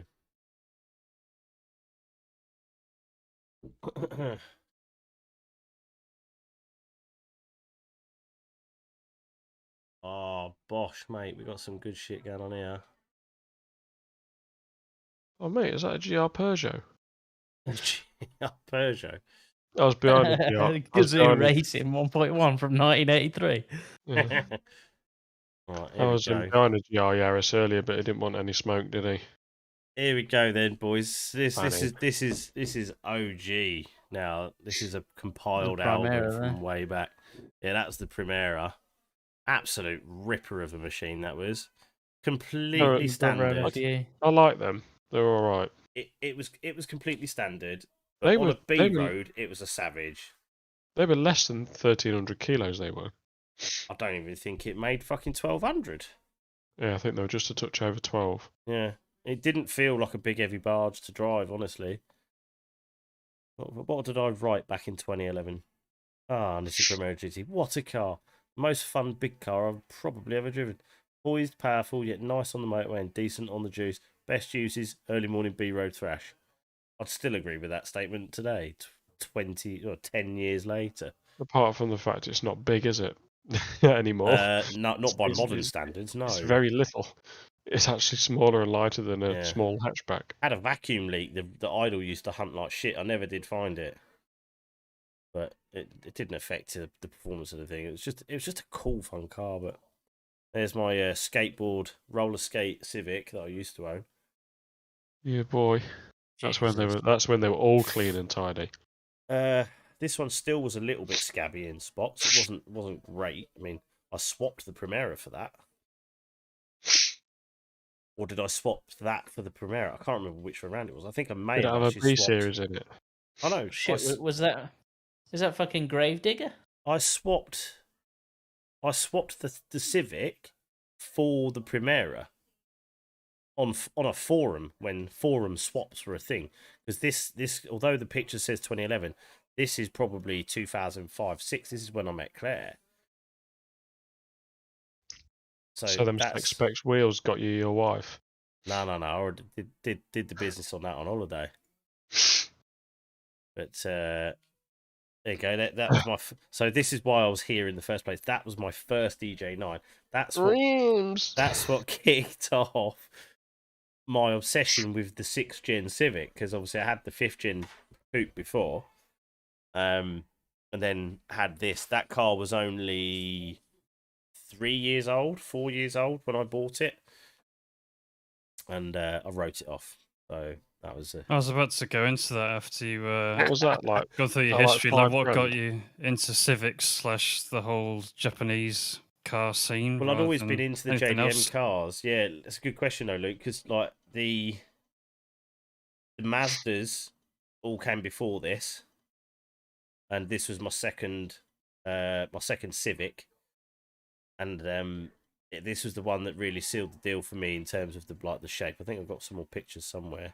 Drove a Look Honda what I and then did to just- it though. Look how into it I got. Look. Oh no! Oh mate, is that a Is that a Honda? Honda? Yeah. Mate, look at that. See, Lexus lights. do you Hold know on, what's what? that in the back? Is that a Calibra? I Or is that have another Civic? absolutely Yeah, no there's a Calibra shame. behind it. Yeah. I have. That's not a Calibra. That's a that Honda r- coupe. Is it a coupe? Yeah. Civic Well, coupe. it's It's the tiny big screen wing very, on the back. It is a very, very small image for us. Is that a This Honda was- or a Lexus? I can't decide. This was again like 2004-5. This is a long time ago, and these lights were all the rage. Somebody swapped me those for my facelift headlights that he wanted to put in Oh, a mate. pre-facelift EJ. Booyaka, booyaka, 619. Yeah. Oh, X-Lax Ford Focus. Yeah, boy. Excellent. Fucking hell. That's what we used to call it. The split 3 spokes. That was the collection special edition. Actually, it was quite a good car. Sold that to my brother. It went on for a good while. It was a good motor. That really. They were alright, to be fair. we grew out of it because we had 2 kids at that point in time. But there you go. It was that image that I was trying to find. I had the windows tinted and everything. I was just a fan. 6th gen Civic. It's just the shape. It's just everyone's got a car they like the shape of and that sticks with them. This is my unicorn. This is the one that stuck with me. V8 multipler. I don't know why it stuck with me. It just fucking did. Ain't no multipler. What are you talking about, son? No, it's just that, you know, if Oh, if that you is have a to shape take that will stick with a person, though. Yeah, well, not necessarily for the right reasons, but it's just like, oh, could you imagine getting hit by a V8 multipler? There's nothing worse to get run over by because it will literally it will hit your legs and Then you your will face- slam into it and just get stuck on the front of it, and there's no escape. It's like the No. cartoons where you see Tom and Jerry, like, or Yeah. Yeah, like literally face pinned plant. to the windscreen. Yeah. Mate, I would not want to have one in Australia because you'd be having roos bucking all over the place in your fucking cabin. Straight through the window. I just watched Mighty Car Mods this morning, trying to catch up on their frigging situation with the Jimny. They got absolutely fucking roasted on that first engine, didn't they? Oh, I've not watched any of that one yet. Oh. The Jimny one. I was I've laughing. seen the thumbnails about like, trying to get their money back and stuff. Yeah. They basically just got stiffed, mate, but you need to watch it. I won't spoil it too much for you. You definitely need to watch it because it is a fucking funny story. Did you see the one where Moog got his fingers stuck in the Subaru? No, not yet. I Oh, don't know how I missed that one. Oh, you told me about this the other day. yeah. I don't know how the fuck I missed that. He was pretending to be an air molecule. Got Oh. stuck in it. As you do. God, who started talking about old cars? I'm reminiscing here. What else have we got in here? Oh, mate, this was a great car to drive the Aberystwyth Mountain Road of Wales in. Suzuki Liana. A Mark II Suzuki Liana, I'll have you know. This was the no. facelift. The Mark 1, because the Mark 2 had just a traditional needle dash, didn't it? Mm. Whereas the Mark 1 was like an S2000 with a digital. That's right. Were Yeah. they quite popular with crackheads then? They were quite popular with granddads. Don't know about crackheads. I was thinking with the needle dash, they might have all just Oh. liked it. V6 Jag X Type. Family friendly. That broke very quickly. I think I drove that for about a week and I blew it up. Oh, Was that, there you go. you say that was a 1,000 four-wheel miles. drive one? Eh? You say that was a four-wheel drive one? No, front wheel drive. Oh. Engine blew up. Whoops, I should have gone diesel. Yeah. What engine was it? Oh, it was 2 litre petrol one, wasn't it? V6. It sounded great. It really did. So if it was a diesel one, I'll warn Mark to watch out. This thing was a pile of shit. I wouldn't recommend that car to anybody ever. Is that a Steering C4? wheels are weird. Mate, who designs a wheel where only the outside bit moves and the rest stays in the fucking middle? the As- airbag stays solid, central. And all the wheel buttons too. I mean, as a concept, it works. It's good. Like, Yeah. it's just, no, it's just, It's 30 years too early. yeah. Yeah, it probably is. Oh, Tyres ain't made out of neons yet, so it's definitely too early. oh look. That's a Saab motor, isn't it? No, Look at the reliability from that airflow meter. What's that? It's Or is so it your Mazda reliable. engine? that is my 1.8 Yeah. Mazda engine. Sits in the bay, same as a K. No, don't. That Wrong way intake round, mate. manifold was actually quite a cool design. Backwards. There's a good bit of kit that. It's the opposite way around. Sits to a in the P. bay the same as a K, yeah. A Yeah, Rover but K. it's the opposite way round to a K series, as in front to back. It's the wrong way round. Yeah. But there weren't a So lot in it. if you flipped it around anyway, the gearbox is on the wrong side. Yeah, of Yeah, course. the cams and shit. Oh, if only I didn't know what I was doing back then, looking at the front of this car. But this You is see how the I other knew I car, was Alex? missing. This is how the Cento. I knew I was missing bits. Well, your bumper's over there, mate. Look. Yeah, but no, Yes. this is how I knew I was missing bits from my current car, was by referencing these photos from 2004. Because I realised that I had the brackets for the headlamps completely missing. I think that's pretty much it. Oh, this was fun. The girls like that too. You could take that anywhere. Vitara. Yeah, mate, that's a beast. You could fucking go anywhere with that. The mad thing. Diesel one as well, by the look of it, with the bonnet Yeah, scoop. yeah. Sensing a little bit of there's of my Clio. hairdresseriness again. Yeah, I had quite a few hairdresser cars, mate, because girls What's liked that? them. 1.4 RN. Mm-hmm. Hey. Sorry, RT. RT. Yeah, I forget what wheels they were. Of course, RT, yeah, because it's got the fog lights. Is that a 996 or a 966? It's a 996, mate. No, it's neither. And this is Yeah, then probably look at the the number most plate. reliable car I've ever owned in my life. 52 plate Mondeo. Bought it with 120,000 mile on the clock. and I sold it not an enormous amount of time ago, to be honest, and it had 260 odd thousand mile on it when I sold it, and all we ever did was put an MOT on it, replace 2 front springs, and an EGR delete. That's all it cost me in maintenance in all of that time. And I think Dual we had mass that, as well out of that, yeah. No, it had already been done when I bought it. Well, it had the Black Mondo about 8 years, wasn't it? Had that about 8 years, mate. And then we replaced it with a red one, Estate, to get a bit more space. 2.2 diesel, not the 2 litre. And it cost me the same $4,000 that it cost me to buy it in the first 18 months of owning it. In repairs and parts. So that's Ford doing its algorithm for you. Right, you've had a Ford that's been trouble-free. Now everyone now we're going to fucking stiff you proper. Yep. That is literally it as well. So what the Blackie saved you, Yeah, undid.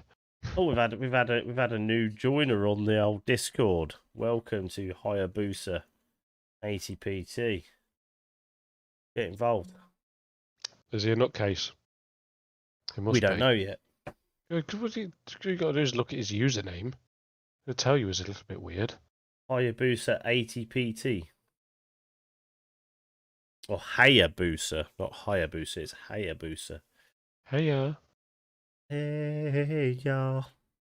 Hey, y'all. I still toy with the idea of doing my bike license and Nah. getting a death machine. Nah. It's bad Always for you, need a mate. dad, man. Bad for you, yeah. Just Crotch Rockets kill, man.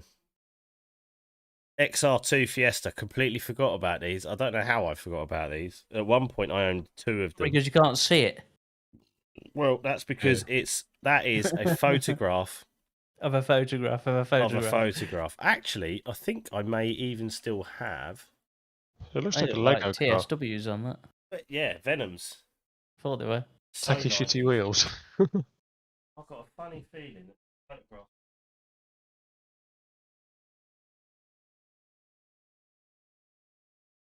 If they do, I'll find them and I'm going to scan it.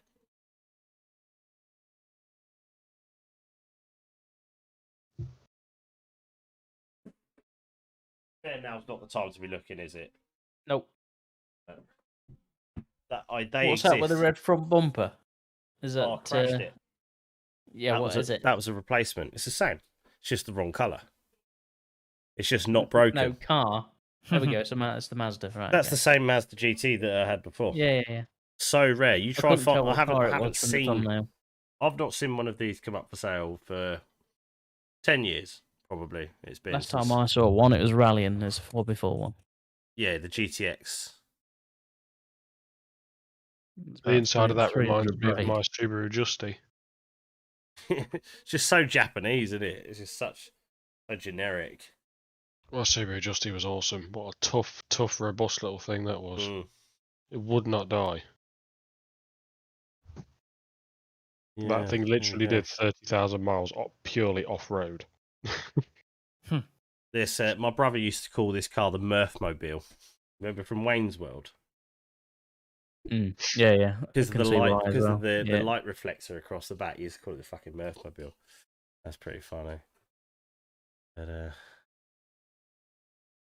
that's pretty much it really for my car history. It's a bit boring. I'll say a bit boring. I've had some interesting cars, but the mid-level spoilers there, look. Yeah, 1, 2. Don't see people rocking them anymore, do you? No, but look at this is supersonicblue.co.uk. This is a forum that I went with at the time. Probably because their mid-level spoilers are worth crazy money for unknown reasons. They were famous for rotting bumpers out though as well. Love the bit of tape holding his bumper on. Number plate. That's what I meant. Good job you're here, mate. To translate for me. On there, do you like my blue door as well? I had to fix the door.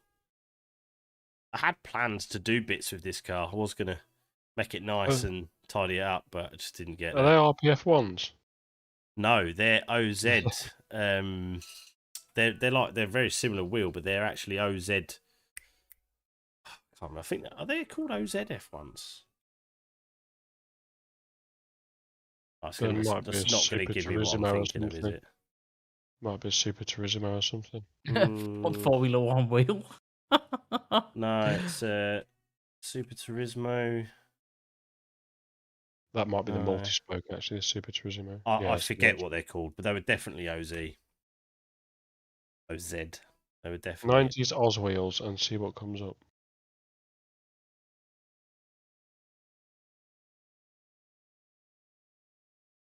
all the rally gear. Put OZ RPF1. Well, that's not a thing, is it? I know, but you know, Google might. they're related. It. Oh, for fuck's sake! Just bringing up. No, that's an actual RPF one. Yeah, no, I can't remember what they're called. I've grown to hate RPF ones for the simple fact. I know who will know though. Jack Arthurblind will know because he's just had a set for his little Civic. And I remember going, I recognise those wheels, and sent him a picture of this car with the wheels on. I just forget what they're called. But anyway, so there we go. The coupe was cool as fuck, the Civic Coupe. That was shirt nifty. He's not actually listening, he's streaming himself. He's obviously dipping in on the images. Yeah, he's just looking at what's on screen. Anyone else want to share their car history? How long we got? Yeah, me and Alex. Chuck a screen share up and get some images on, and we'll bosh it on. I can't do that. If I've even got the images, it's not safe. It's not safe, Slav, on the internet. Alex, you'll have loads of images, Alex. I know you will. Not of my own cars though, really, because I don't take pictures of my own cars. Well, why not? I've got loads of pictures of my own car. Like literally loads. I'll start with one thing. I don't even know where all my pictures are. Hang on a minute. I'm trying to find where the fuck are my pictures? Honda build vids, no. Where have I put them all?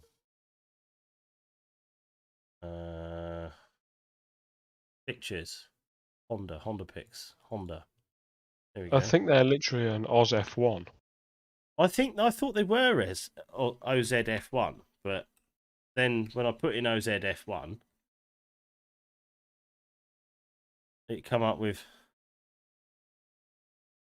OZF1 Renault Clio 172 wheels. Well, no, not quite. Yeah, that sounds about right. I found a better car. With them. Oh, they are there. Yeah, they are. OZF1 curved. Right, whatever. Whatever. Which is probably still sort of period correct because it's phase 1172, which is like 99. Yeah. 99, 2001. So you got Renault wheels on your Mazda, mate. Maybe. Who knows? We do. Oh, you do. Yes, the super lightweight wheels. That they were quite light. I wouldn't say they were super light. There you go. There's your screen share. Okay. Jump on.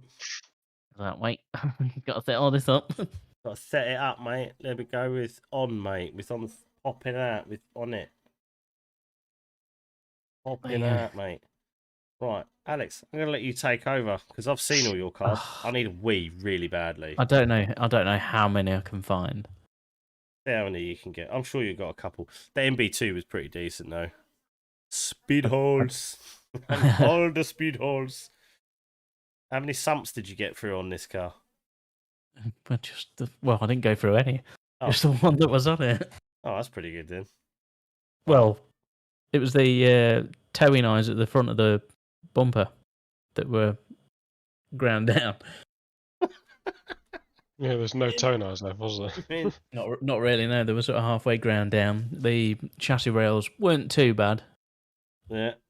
I'd seen worse. What else we got? Like I say, that's That's the problem. I ain't got that many pictures of my own cars.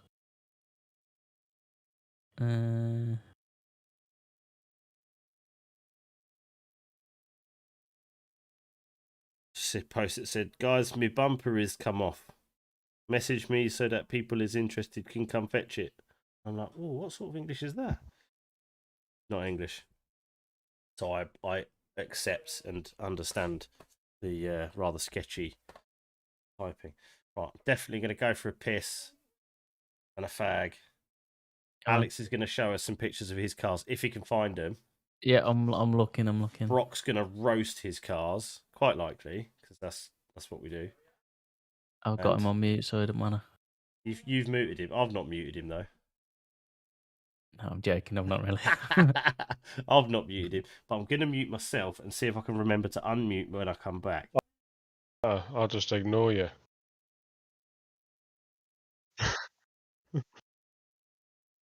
Yeah, I can hear you.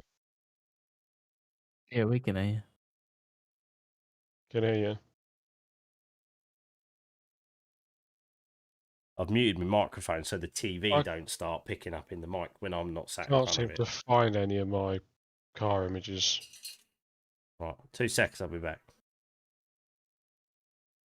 I don't know if that's going to like automatically swap over. Depends on his stream.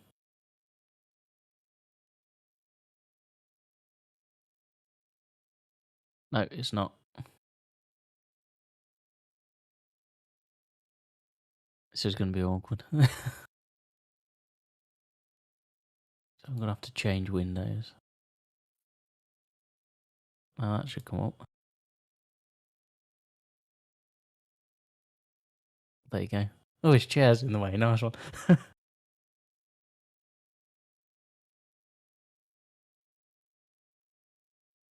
Where are my car pictures?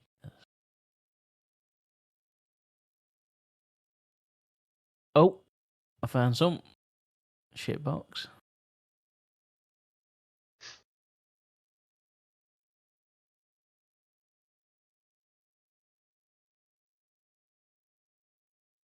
That's going to close.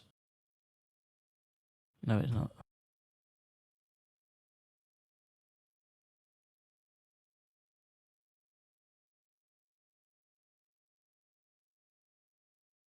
Amongst yourselves.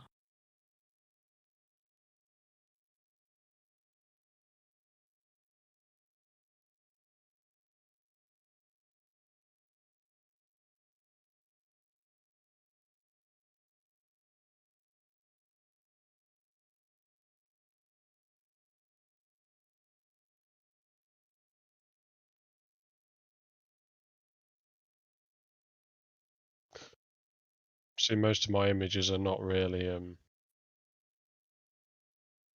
they're not like all separated or anything. They're all over the place, so it wouldn't be that easy for me to. MB6? No, it wasn't. Wasn't actually an MB6. That was an MB2. So there's a little D14 with the VTIS kit.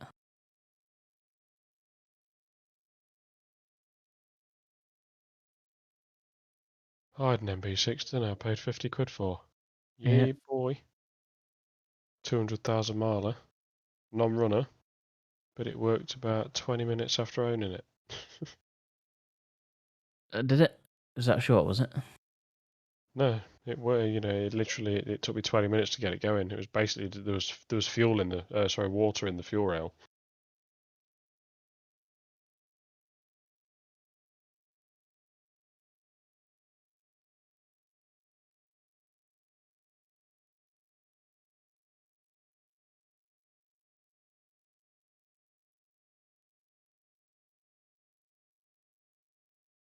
The rubbish one. Yeah. Not very good. Well, it was. It was good fun. Evening. Sorry, Tibbs. Talk to me. Hello, No. streaming.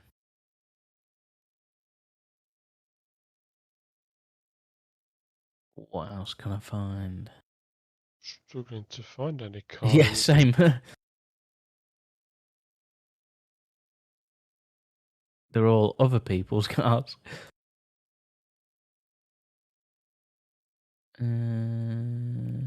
Pictures. None of those are mine. Oh, no, I found one. It's a bit smaller. This thing.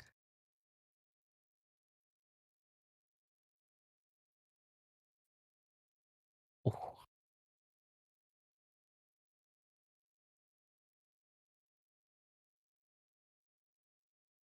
Omega. The Amiga. The Amiga. A couple of them.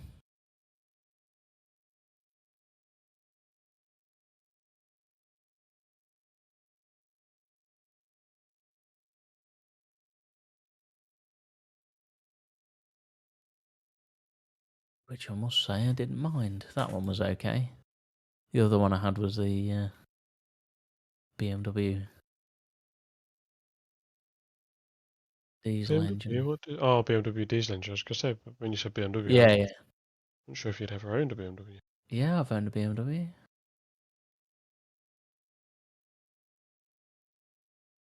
Ah, of course. What else can I show you? Of course it's got to be that. Why would it not be that? For some reason that's the only picture I've got there. Uh-huh. Oh, your little micro. Yeah, and Brock likes that, I know, because he told me. Yeah, it's alright, that. Oh, it's got... I drove through town once and you was crossing the road or something, then I got a message from you. Hello, you little micro, mate. That's not long after I first got it, so that's still got knackered exhaust and stuff on it. Shafted pipe. Yeah, knackered exhaust, yeah. Just some stupid cherry bomb that was pointing at the sky. I need to find more pictures, man.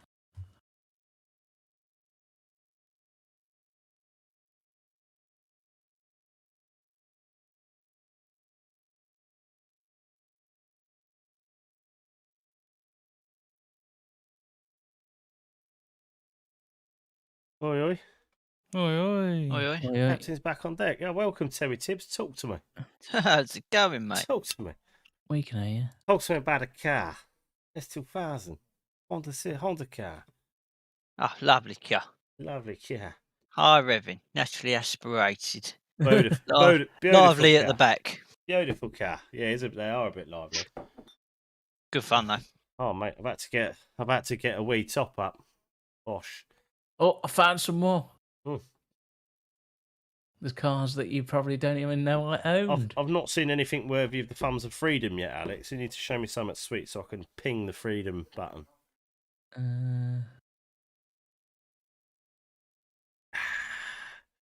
There's one there, so you need to ping it. I did like the MX-5, and I like the. No, I'm saying I like the MX-5, but I like the Micra too.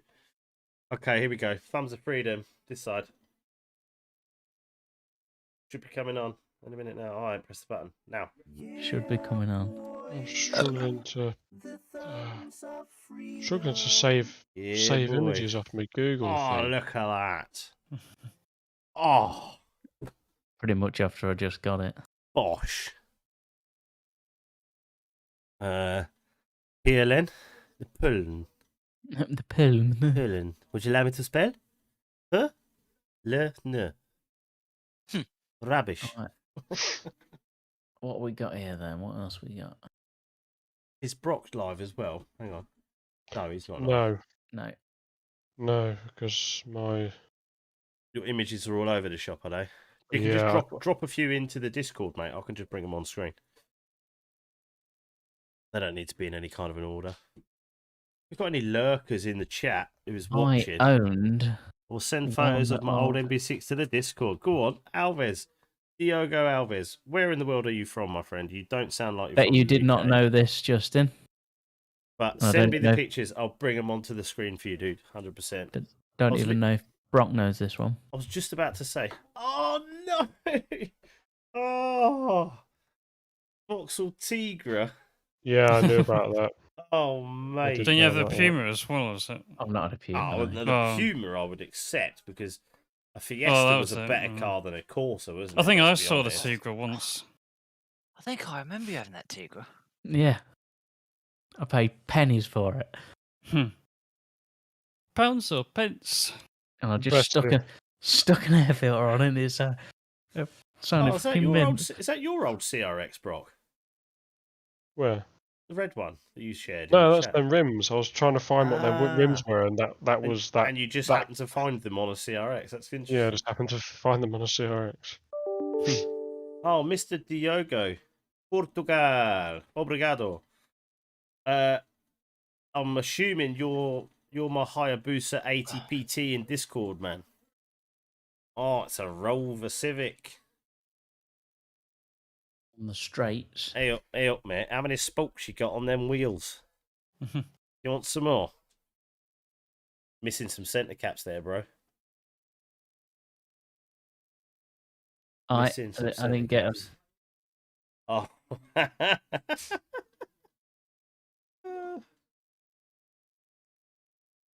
Hold on. Yeah, she looks right. Yeah. She's got the right look about it for that. Go on, Brittany. That's funny. Oh, let's move Brittany off the screen. Have you got rid of Brittany?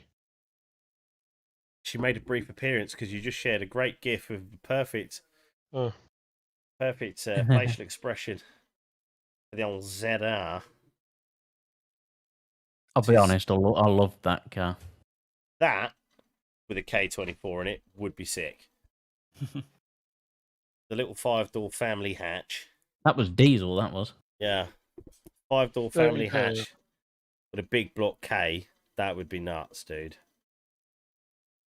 Hello, Brock's sending me gear over it.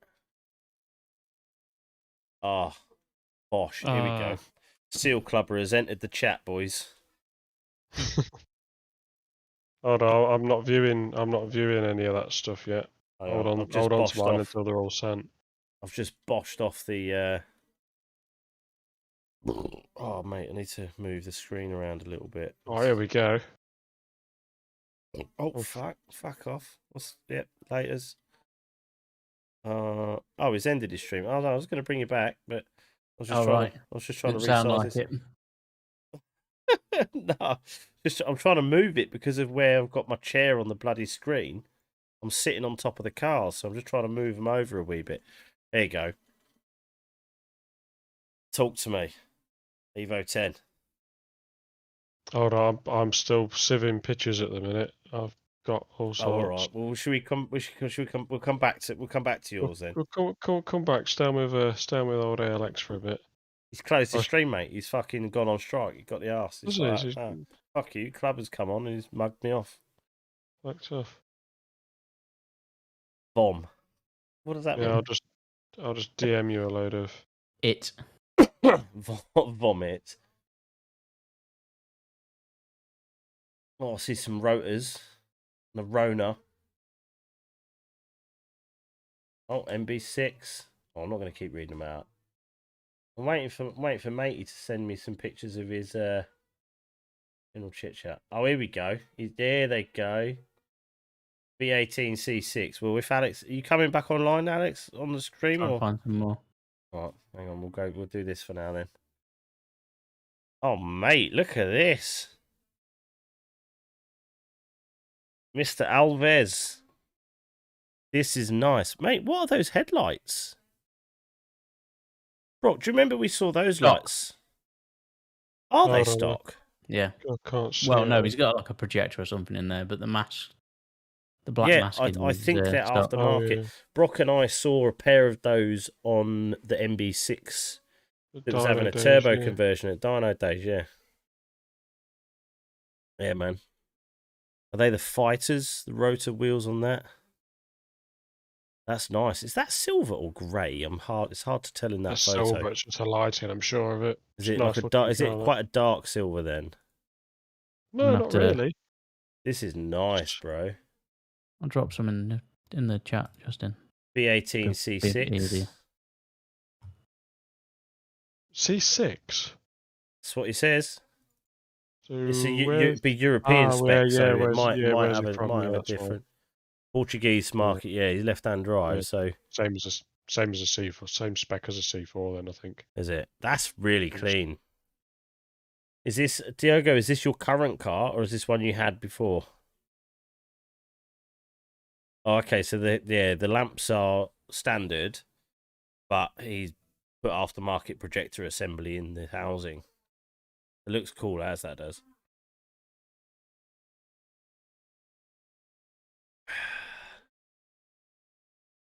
Oh, it's clean, dude. This is a nice car. I like it. Yeah, I'm a fan of the MB6. No. It's just hilarious how if I cut off this bottom bit of the where the slam panel is, the strut towers and the bulkhead and everything is identical to my car. It just feels weird to look at it because it's not the same as my car at all, but it just looks it. It's so strange.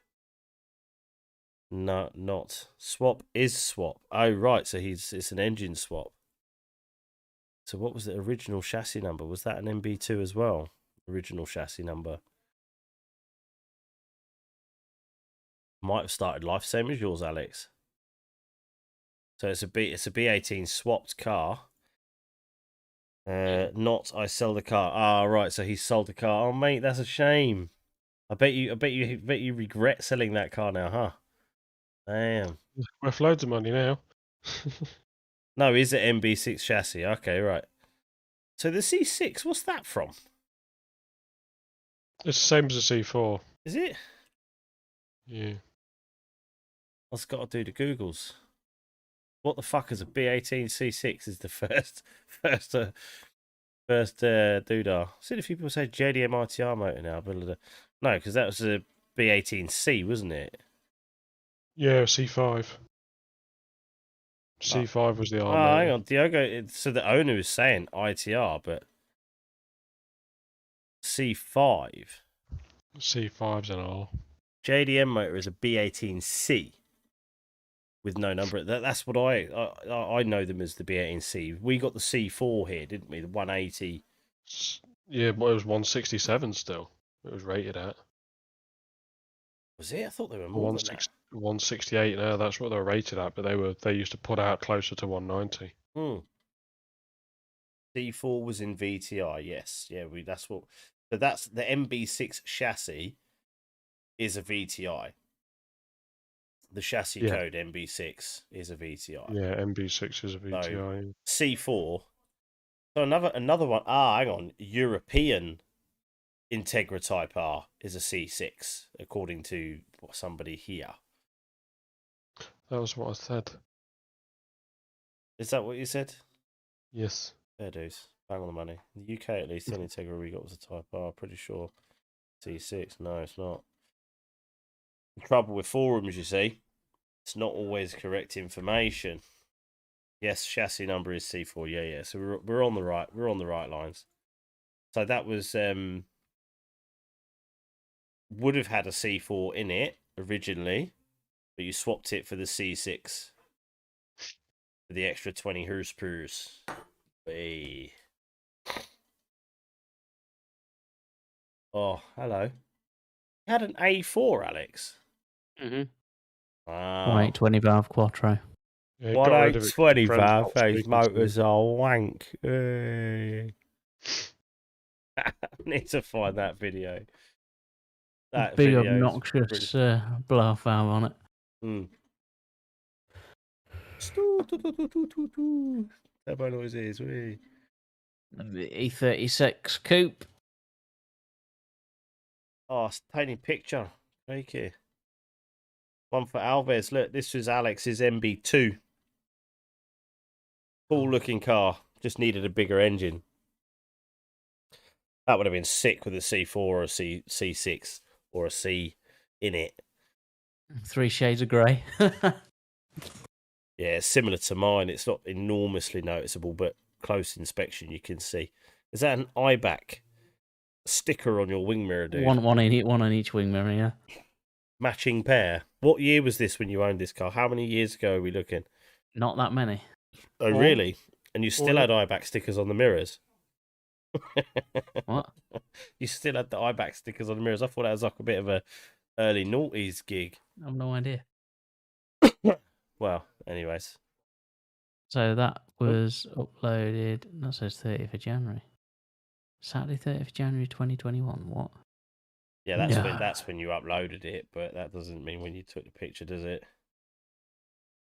What else we got after that? What we 2017.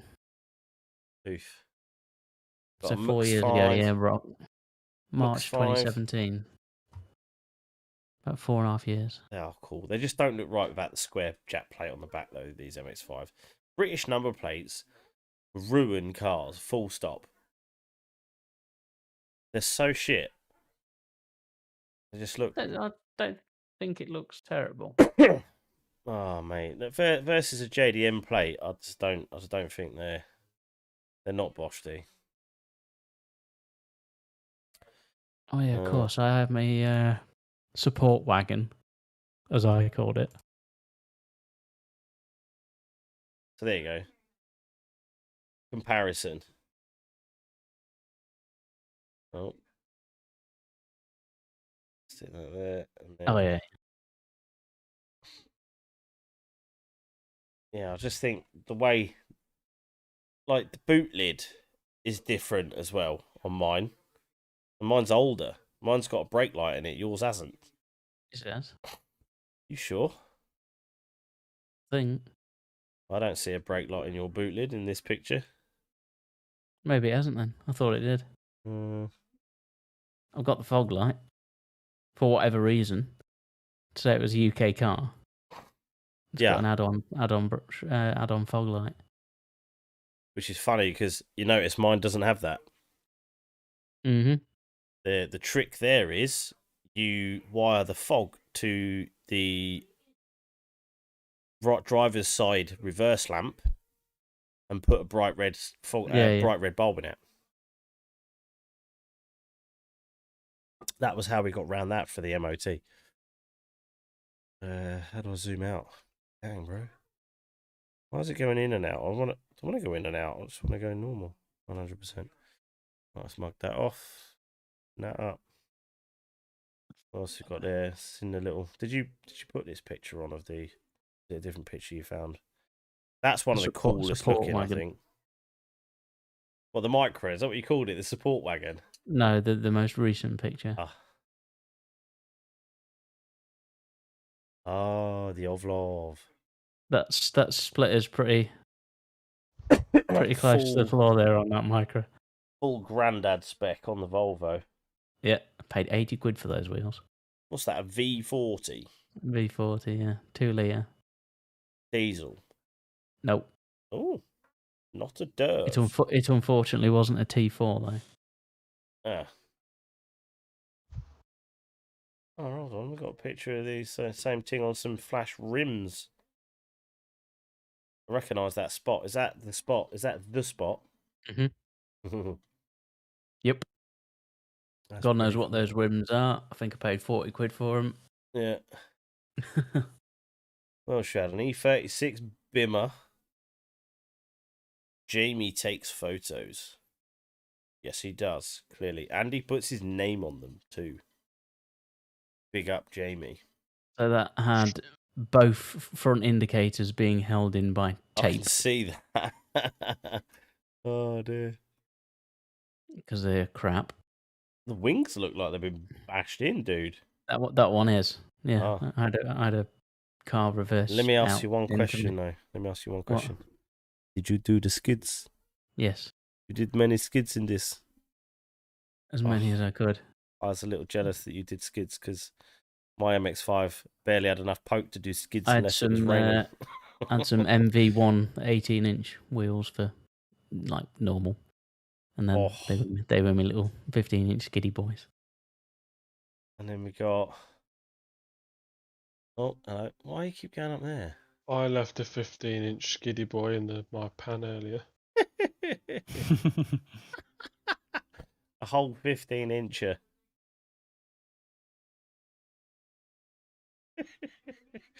It cost me a lot of money, that A4 did.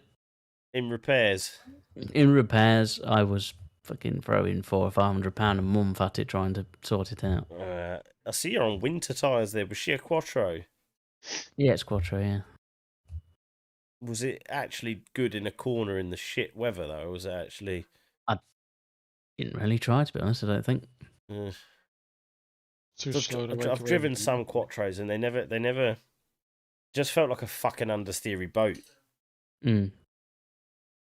It went well. It was nippy as hell off the line. It was Right. for me, anyway. Most Quattro cars I've driven tend to be older generation, fairly heavy, not that powerful. Mm. And when driven spiritedly, just kind of feel a little bit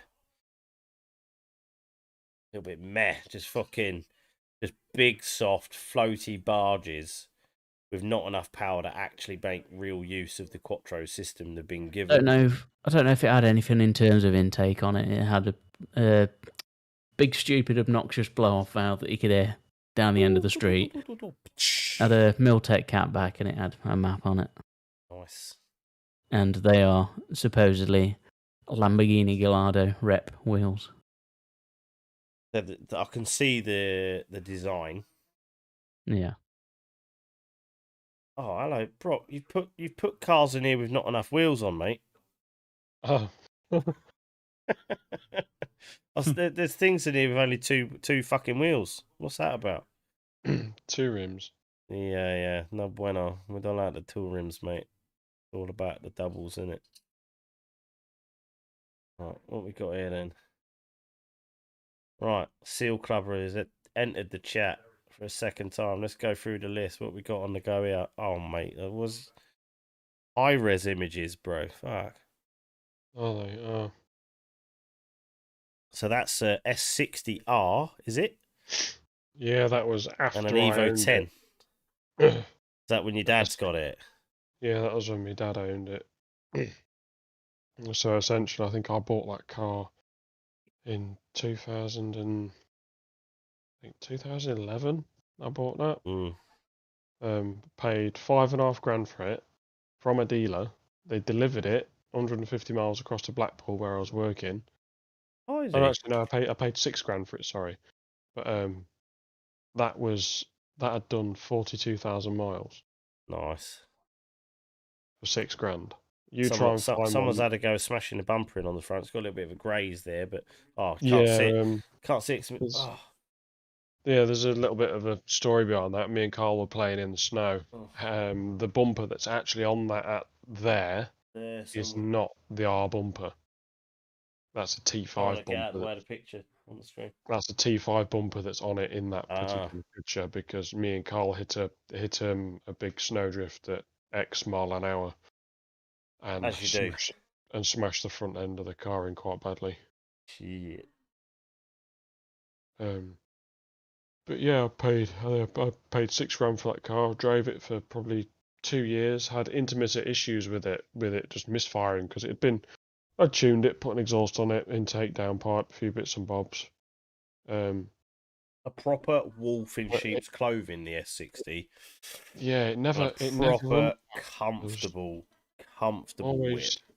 Always chasing an issue with it, and it wasn't until my dad had owned it for nearly a year that it told us what the problem was. Oh. And the whole time it was a fuel pressure sensor. Oh, Dicky sensors are they tend to be the first thing for most issues.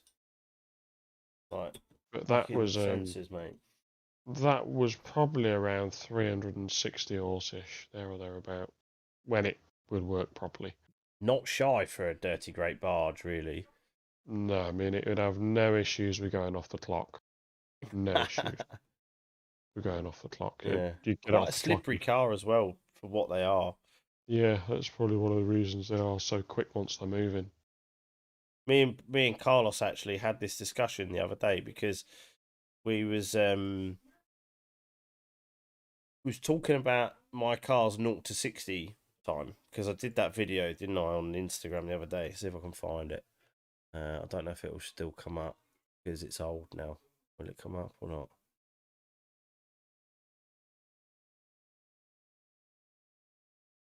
Oh, here we go. That way, too good. Why is that getting in a fucking way? Too good. Oh, I went too far. Right, here we go. I'll pause it. This video, I literally got the Honda app running, got the screen recorder on my phone to just record the screen and the audio from the microphone of the phone. And I timed the 0 to 60 run that I did in this little clip at 4.88 seconds, based on the car hitting 60 actual miles an hour ground speed at 64 on the VSS Speedo top left. And I was saying, the car fucking rips from 0 to like 80, 90 mile an hour. It absolutely flies. But once you go past a ton, that rate of acceleration just fucking exits stage left and doesn't come back, because the car's too light and it doesn't have enough horsepower. Whereas a car like the Volvo, power to weight ratio is probably down, isn't it? Compared to what mine is, power to weight. 1.5 ton. So it's not super heavy, but still, power to weight, it's probably still less than 230 per ton. Yeah, probably very, very similar to your car, maybe a touch less. But the difference is, once you've got a bit of mass like that moving, it requires less effort to make it continue keep moving. Yeah, the weight's not really the thing. It's just power takes over once you're doing more than 60, 70 mile an hour. Power just becomes the dominant force in it all. Carlos is saying in the chat, it mugged off an RS Focus with 4 up in the wagon. Yeah. So what about the Volvo? Yeah. That RS Focus as well actually had a sticker on the back and an intercooler on the front, because we saw both sides after we went back round it. Yeah. Oh, mate. It had Jam Sport 420 written on it. Oh, wow. Stage wankers. What speed did we come round it at, Carl? It was about 130, 140 we come round him. On the Mexico test circuit. Mexico test circuit. Oh. So I'm just going to let this little clip play because I like the noise it makes. So I roll down to a stop, and then I don't even do a rev limiter launch. I just literally well, you'll see. You're doing 12 mile an hour, that's cheating. Second.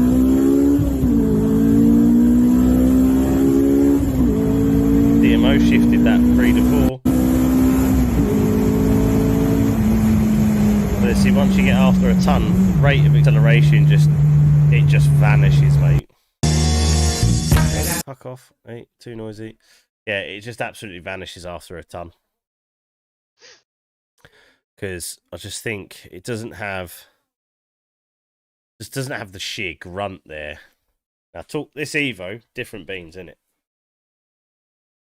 It's a weird one with the Evo, to be fair, because the Evo had that was the same weight as the Volvo, 1.55 ton, but more power. Both on paper weighed the same.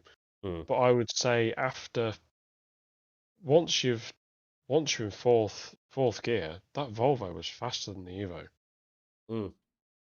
And the Evo had a good chunk more power. I don't know if I've muted everybody. Can everybody hear me still? I can hear you. Can you? Has everyone else muted you, though? I don't know. It just went strangely silent. We're all in here. Yeah. No, the Evo had when I bought that, it was completely stock. It felt dead slow, to be fair, when I bought it, but I just liked it. I went to a place called NR Autosport, which only do Evos and 4G63s, and or B11T. It's all they touch. It's all they know. I went there, and it got Wasn't faster than the black FN. What's he yeah. saying? What's he on about? Carl had a Group N map on the black FN2 when it still had the K20 in it, and in a straight line punt, the Evo 10 and the FN2 were identical in pace. What the fuck? Exactly. So that was an FQ 300 That against. Yep. So on paper, on pub stats, there's pub numbers, 100 horsepower difference between them. But 200 kilo. That doesn't make sense because you're only talking a 200 kilo deficit on the Evo. You've got and the weight, horsepower. You've got the drivetrain loss, and then you've got the aero. Yes. Yeah. You've got the aero as well. The aero is a big thing. Fuck, do you know what I was most surprised by this week was to realise that my EJ9 currently, as it sits, measured with numbers, has a higher power to weight ratio than an Evo 9 FQ 330. Yeah. That surprised me. Didn't see that coming. FQ 330 would have been 1460 in weight, 1440. I don't even know what they weigh, dude. To be honest, it just started to get a bit heavier. Yeah, it was on a list. Team Kirk Gaming. Hey up, lad. Hey up, younguns on. Wait, why are you still awake? Oh no, yes, Friday night. You're allowed. I'll let you off. I actually had the car taken and health checked by NR Autosport. They put some. After you got beaten by an FN2 Type R. Wait, mate, come out. Sort this Evo out. It's broken. It got the grunt. It come out the corners quicker every time, but then once you're actually straight line rowing the gears, the FN2 would speed match it, and that was it. It was just the way it was. Ratios, though, innit? See, this is the thing. Like Hondas have always punched above their weight. This is one of the reasons we all love them the way we do. I would argue that the Evo 10 had better gear ratios for accelerating. Oh, really? Because it'd only do 110 in fourth. Oh shit! It's at the 5-speed manual. So it was first to fourth was short as out. Yeah, Lewis reckons he can hijack the VC. He can't hijack it. We'll just kick him. As the boss. Kick him out. But you're welcome to come and join us, little man. Come and talk the stumps. Yeah, I had the car or health check before I did anything with it because I was earning decent money back then. Yeah. Hence why I had an Evo 10. Yeah. Yeah, so that had a full health check, Titan Pro S oil wanged in it, some HKS plugs, HKS panel filter, 4-port boost solenoid put on, and then it had a full solenoid. Had had some, what were they? They were StopTech floating discs and fresh pads put in the front. That was literally £1,000. Fucking hell! Just for 2 discs. That's the trouble with a car like that. You see, is everything is silly money. So it had all of that done. It had the alignment and telemetry all done, and it drove incredible after that. After it had been set up, and then it went on the dyno, and it made 282 horsepower. What? In stock form. And it was an FQ 300. FQ 300. Okay, so and was that wheel or was that measured wheel or flywheel calculated? That was fly. Oh, so it was probably making just over 300. It probably wouldn't have been. Because when I was driving it, it didn't feel quick. It really didn't. It felt lovely to drive, but it didn't feel quick. It felt very strangled. As soon as you got to like $4,000, it felt very strangled. But quickly addressed that by ordering. I ordered a because I said to the guy in our Autosport, I says, "What do I have to do to make it faster?" He says, what's the best thing to do? And he says the main thing. He says, don't bother with the intake. Don't touch anything else. We'll put boost solenoid on it. And he says, just free up the exhaust. So it's up to you if you decat it or if you go down pipe. But he says, free up the exhaust because the stock stock exhaust is horrific, and it gets really bad heat spots and clogged up in the back. Probably and all it creates emissions trouble. control bullshit, wasn't it? Yeah. Being So- end of the first decade of the noughties, that emissions control was the order of the day for most manufacturers. Really, it was a big talking point, as it And- still is now. Like, but He actually had an Evo 10 himself, his personal like work car, like the shop car, like the Yeah. demo car. He had an FQ 360 Evo 10, black one, with the SSD gearbox. And he says, "Look, I've got this exhaust on my car. My car's making 370 horse on, safely." And he says, literally all it's got is a hard part kit for the intercooler, different intake, and the full exhaust. Mm. And that was he had a Miltech, just the Miltech 3-inch catback on that. So I went off home. I ordered the same catback as him.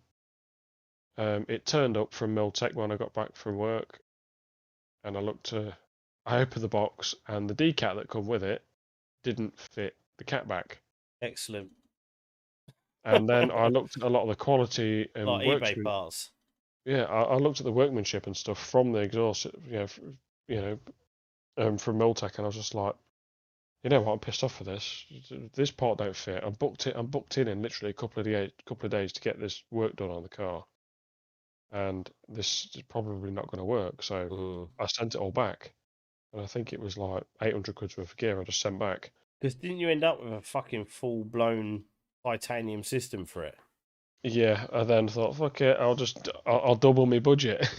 As The you do. The decat alone for that titanium system, if you actually go through the images a bit more, the exhaust is there once it came off the car. I've actually sent you I've got it. an image further down. You'll see an exhaust laid on the grill. Oh. There we go. Wait for it to. Oh mate, that's the titanium one. Yeah, it's not on. It's not on thingy. It's coming. See it. Here we go. I've got it Right, on so- ultra low latency, so the delay should be a lot less. Yeah. Right, so the pipe sitting on its own, the shortest pipe right at the top of the image, that Mhm. was the decat. That was 320 quid. That's 3-inch right through, innit? Was that bigger? That was Bore. 3.1 inch internal bore. Oh shit! All right. So it was 3.2 inch titanium because that whole system weighed 6.9 kilos, the whole lot. Fucking V band and springs. What are they expecting to go on at that joint? Boost. That far back? But basically, I put all that on the car, went back, got a tune on it, and it made 382. So it literally gained 100 horse From an exhaust. from an exhaust And and a a tune. tune. That is pretty nuts. And he said to me, because he thought I was getting the same setup that he had. He says, right, he says, you've gone full single exit, so we can probably get a bit more out of your car. And he said, for some reason, he says, your car seems to like to have a lot more time in than mine. You know, whether it's... So I said to him, I says, well, what's the safe numbers for this engine? I says, how far can you turn it up? How far will the turbo go? Or And- anywhere. He says turbo like 430 horse-ish, there or thereabouts, and it's like done. But he said your rods are going to be at the wit's end around 400 foot-pound of torque. I said to him, I just said literally, I said I want it all. I want it all. I want it all. Give me it all. I want I it. just said, I said if it's letting you give more, I said just send it, let it have it, and it made 429 horse Oh, mate. and 404 Oh, or dear. 402 foot-pounds it made. Oh, this talk is big. And after driving that home, mate, I don't think I've ever had smiles like it from anything I've ever owned. From one change to the car, literally an exhaust and a guy that knows what he's doing. Boost peaked at 2.1 bar and then tapered back to 1.9. So it was all the boost. It was that turbo it could not give any more. Oh man, that's But pretty nuts. he expected that car to come back with some misplaced rods. It took it though. Yeah, it took it. What else you got in here then? Fucking hell, dude. Oh, that's that car did a 12-1 at pod with a passenger. There is a picture of your Supra, but it's a bit of a.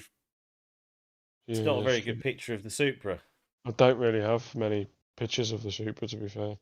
Has Alex got any? Hello, Alex. Come in, Alex. Are you still with us, mate? Carl might have some somewhere, but Someone's got some because I've seen them. You've shown me them before, but I don't know who's got them. But yeah, nice choice of beer. KB's got some. Good lad. I think I just literally finished putting them brakes and wheels on, and then I was sat outside listening to It's a 2-beer job. Oh mate, that MB6 looked like it took some B road thrashing. There's no interior in the back, dude. Yeah, it was fully yeeted out, mate. It was fully stripped. It's gone full back road sleeper. That was 200,000 miles. That £50 car. Fucking unbelievable. And that was with the C4 in it. Yeah. That C4 is probably powering a rusty EG now. Probably. That was my stepmom's car for like 7 or 8 years. It literally went to Lincoln and back every day of its life. It never failed an MOT. Somewhere in the Midlands or somewhere in the north, there's a little old rusty Civic with that engine in it. Probably. Paul Townsend had that off me. Oh, did he? Oh, yeah. That engine's definitely in another Civic somewhere. Yeah, that's why I bought it. 100%. Oh, there's some German bullshit here. Oh, what? German bullshit? What the fuck is this, mate? Is this a diesel? That is a diesel. Oh, alright, sweet. Next. Now we get into some more interesting stuff. That was that A-Class Mercedes was purchased so I could have a reliable cheap daily, and it did nothing but fucking break down. It was an automatic and it used to stall. When it stalled, it used to stall. It used to stall in gear. Because it stalled in gear, you couldn't restart it and get out of fucking gear. Yeah, because it's fucking German. And honestly, people rave about German cars. But I reckon on a good day, 2 out of 10 long-term German car owners will have positive reviews on their reliability. Mate, it was a brilliant car, apart from the fact that it kept breaking down, which makes it a shit car. I actually had that before the Evo 10, and then I thought I sacked it off, and then went back to my roots and bought the Evo. You saw the light, my friend. The rising sun was beckoning you for better times. And that was Mark 1 MPS in black. That is a good-looking car right there. That was my first one. It was very tidy, 60,000 miles. Paid $5,500 for that, I think. Proper whip though, wasn't it? That had just literally a tune and a catback exhaust and an intake. That was it. You ran that at pod as well, previous? Yeah, that was my first ever time at pod, running on them knackered 215 Bridgestone Pretenders on the front. Pretenders, yeah. They were a shit tyre. But that ran a 13.6 at pod, or 13.58 or something. I think it was a 13.6. It shows that the little EJ9 with a K20 is quite a fast car, really. Because they make some power, and they're not heavyweight cars. Yeah, they're heavier than what mine is. I mean, that's not as quick as my current one, but it is. The silver one's a yeet machine. That was a much better car though, because it was so much younger. Just for anybody watching this back, this is still the same person's car list. We're still on the same dude. But this is only a snippet. It's only a tiny amount. I've had fucking loads more. I actually reckon, Alex, take note. Champ white wheels on a Milano red chassis. Look the fucking tits, mate. Yeah. And anybody that knows Hondas will actually quickly recognise that them wheels are not FN2 wheels. No, they're not. Well, they are FD2 wheels, are they not? Yes, they are. They've I got a actually think slightly different design to them. they suit the car so well. Yeah, they do. I mean, mate, that would have been an expensive fucking wheel swap, wouldn't it, back then? No, it wasn't. I think I got them from Ireland, I think, the wheels. I think I paid around 300 quid. Did he try to give you 30 grand for your mum and her caravan at the same time? Yeah, nice bumper there. It's basically the same spec as Carl's car, isn't it? Yeah. Oh, yeah, 360 quid because Carl actually found them in the 360 quid? transaction, then I paid him, yeah. Bosh. Oh, buddy, wind your neck in. Yeah, well, that FN2 was a 30,000 mile FN2 at that stage. It was 30,000 miles. That GP kit didn't come on the car, obviously, from factory. I purchased that myself from Honda, the front and back GP kit at around 1,600 quid, I think. Fuck me. So it's just this bit in the underside of the bumper here, isn't it? It's like, do they bolt in or what? Clipped in? Yeah, just it clips in. You take the old piece out and put the new piece in. You see where the number plate is, and then you've got the red bulge next to the number plate. That is a part of it. It's not just that black bit. It's that red bit that is attached to the black bit as well. What are you on about? This bit above the number plate? No, see next to the number plate, bottom left-hand side of the number plate, where you can see where the bumper joins the other piece. Yeah. So this lower lip section. Yeah, that probably have to watch the stream where my mouse is tracking along now.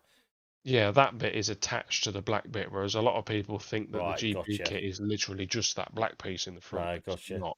Yeah. See where your mouse is. The bumper piece is the section above, but you've also got your outer wheel trim, the outer wheel arch trim piece, which clips on.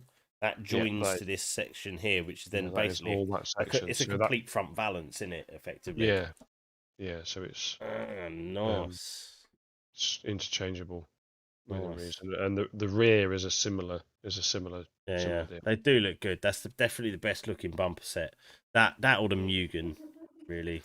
But that car had a in-gen cold air intake on it, and an NVIDIA catback, and then what you can physically see on screen. And it sounded sweet. It drove really nice. Obviously, it was nearly a new car. I paid 12.5 grand for that.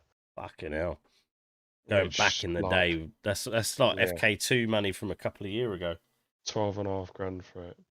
But whoever that Civic is still being driven on the road, and for whoever has got it, the chassis is bent. It is broken. Believe me, because I did it. Luke, you still with us? Yeah. What is it? I bent it. Broken. Hey. I bent it, hence why I don't have it anymore, and I managed to sell it. And Luke is like our resident soundbite expert. Just has this excellent ability to just come in with little one-liners just at the right moment to add perfect comedy value. It's great banter, really is. Great. It really is. So, Merc E-Class, is this another Derv? That's a C. That's a dirty C. That was actually a really good car. C-Class? Well, I had too many beers. Yeah, and I really shouldn't have got rid of that. Mate, you can pick them up now for 3 grand. That's because the Polish have ruined them. I paid 24. Fuck off, did you? Yeah. Oh, mate. It was 3 years old, I think, when I bought it. God, mate. There's pictures of motorbikes here, but they're not getting any airtime, mate, because I don't understand them. What? Don't understand them. Well, I understand them, but, like, where's the rest of your cylinders and the rest of your wheels? You're just missing a whole lot of shit. Yeah, where's your 0 to 60 at? See you later. Look, well, no, never mind that. Where's your roof and your windows? Yeah, it's on your head, mate. Ah, no. There's legit a BMW bike that's got a roof. Fucking dirt squirters will get you killed, mate. Dirt squirters. I'm still alive. Oh, here we go. Oh, look at that little... Oh, she's a little beauty. Oh, you're looking at that unmolested vehicle? That is OG, mate. That's like straight out the forecourt. Damn. Paid quite, well, I say quite a bit. It's probably worth a lot more than that now. Paul How Townsend long looked ago after was me this? as well. How long? Carl will probably know. That was probably 6 years ago. Wow. 6, maybe 7. And that was a B16A2 in there, was it? Like, yeah, B16A2. Completely So unmolested. that's like the same as what that's the equivalent of like a 6th gen VTI engine, right? Yeah, that was a VTI CRX. 160 horse. That was my second CRX actually. I did have a manual roof Samba green one as my first ever car after passing my test. That's funny because that engine bay looks the fucking same as mine as well. Suspension tower is like pretty much identical. Oh, no, there are some differences. Can't remember how much I paid for that. I think it was £3,500 from down Scuttle London. panel is different. Car No, it is different. Engine mounts are different. Yeah, it's just looking at the differences there. There's quite a few differences. It was a lovely car, really. The Del Sol is one of them things like, I think it gets hated on a lot because it does handle like a bag of shit. Well, yeah, it's a floppy. Yeah, but it was one of those things at the time where there was a market for it. Like when did that come out? 93, 94? I don't even know when it launched. I'm guessing here. I think you could start getting them. Yeah, so it certainly had a target market. There was a market for it. Just look at what was around at the time. Fucking MR2s, MX5s, all of that sort of stuff. It was Honda had nothing to compete with it. It was soft and floppy, but if you were just wanted to drive somewhere and enjoy your drive and still be comfortable, and zip about, it was wicked. Awesome car. One of the guys I follow on Instagram, Ricebox. If you're not following him already, go check him out. He's a fucking mad guy. From the Midlands, he's got this blue CRX Del Sol with a A20 turbo engine, and it's an absolute nutty bit of kit. I can't imagine a car like that with that much power. It just boggles my brain. Absolutely boggles my brain to think that you've got like, close to 400 horsepower or more. I don't even know what his car makes. It might even make more than that yet, but tiny little floppy thing. It's basically supercharging a sandal. It's gonna do mad shit. Where the fuck is my cursor? There you are, Sam. Gotcha. Right. More motorbikes and some broken fingers. I don't think we need to show that, mate, actually. But thanks for letting me see it. Oh dear. That was I got my finger stuck in a bike chain. Oh, nice. I don't know if he's still watching, but our little Portuguese chap, Diogo Alves, he's shared a little video in the Discord chat. So I'm going to try and see if I can get that to play on screen. Don't know if I can share videos. I don't know how he's managed to share a video because normally they won't. This is 35 seconds. Oh, where's the volume? Hold on. Let's whack that volume right up there.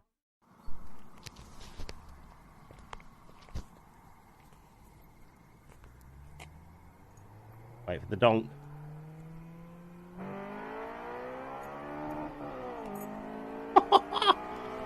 Oh, somebody that knows how to change gear. Flat shifting like a boss.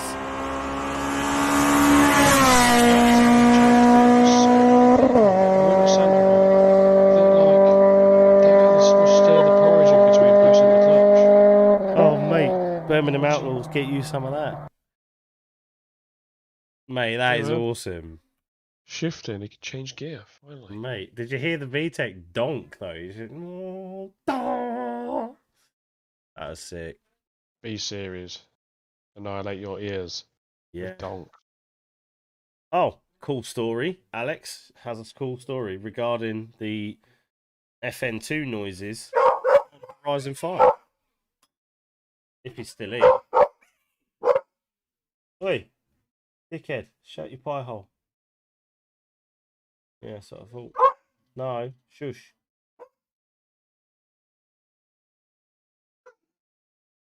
Come here. Shush. Oh. Oh. Hold on a minute. Oh, I know hello. why We have an Tibbs has been so imposter. quiet. Tibbs is playing Horizon 5. Yeah, Tibbs is on it. I've seen it. Tibbs He's is here on in the pub chat, but he's actually discovering roads on Horizon 5. Yeah. But I think, to be fair, I think we've exhausted the pub chat. This has gone on a lot longer than I thought it would do tonight because didn't have any difference. Like, not to be rude, but I've heard all your stories before, you boys. It's nice to share them with everyone else, of course. But Yes. we've we did the car price thing to death a little bit. Look at this dog licking my arm. Look, what? Right. Can't see your arm, mate. It's blurred out. No. It's sort of there. Look, when the dog's licking it, look, it appears. Oh, it's like, oh, get 2 arms on, 2 legs on. Right, what enjoyment is this animal getting right now? Like, I don't. Salt. You're fucking clawing me, you bastard. Saltiness. Salty skin. Fucking nails hurt, man. Right, okay. Where do you want to take it? You want to take it in there with you or what? Yeah, bastard. Not even funny, mate. It's actually like that. It's like, get the fucking arm off the chair. I'm going to run off in the lounge with it. Anyway, yeah, so on that note, we'll have to draft up a car list because like my car list is quite big. It's like Alex's. Yeah. Well, whack it in. Maybe I need to put a thing on. Maybe I could do a different text channel in the thing. You just basically just do like 1 line per car, and we'll just pin them all. So all the OG crew can just have a freaking catalogue. Funny feeling. Alex might have had more cars than me. I don't even know how many I've had. Like the ones I've got photos of are the ones you I should have liked. because you're the oldest. Well, yeah, but also I went through a stage when I was working in the car trade. I literally went through a stage for about 2 years of having a different car every 3 to 4 weeks, and in honesty, I can't even remember half of the shit that I had because most of it just wasn't worth remembering. It was just rubbish. You know, I'd forget that shit over 7 pints in the pub that night, and then you'd be on to the next thing. So, literally, just loads of gash, loads of it. Nothing noteworthy. This Civic's the best car I've ever had. End of. This little K-swap thing. It's the coolest car I've ever had. It's arguably the fastest car I've ever had, and it's absolutely 100% the most fun car I've ever had. In terms of making you feel like it's going to kill you at any minute. See, Carl hasn't had that many cars. Carl has been he's been very progressive and stuck to what is. I think with Carl, the steady Eddie. Carl saw all my mistakes, and Carl stuck with what he knew worked, and he saw all my mistakes. I'm a stick behind there, no problem. You know, because he really did like my FN2, and then when he drove one, he saw that I'd gone through 5-6 other cars after the FN2, and I always missed the FN2, and I think Carl was like, no, I'm sticking with the FN2 because it is really that good, and he did. He stuck with it, and then he bought another one. Speaking of his FN2, I've got a video here. It's really low quality. This never made the YouTube video because it was so pixelated, but if I can shrink it down a wee bit. Oh, yeah. It's tiny quality. But I think the audio is good.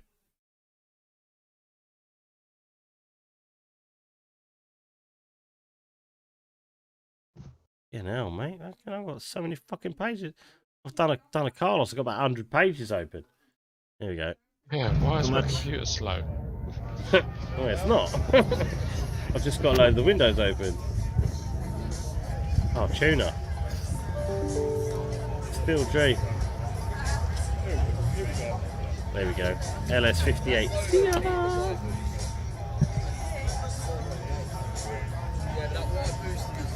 Huh?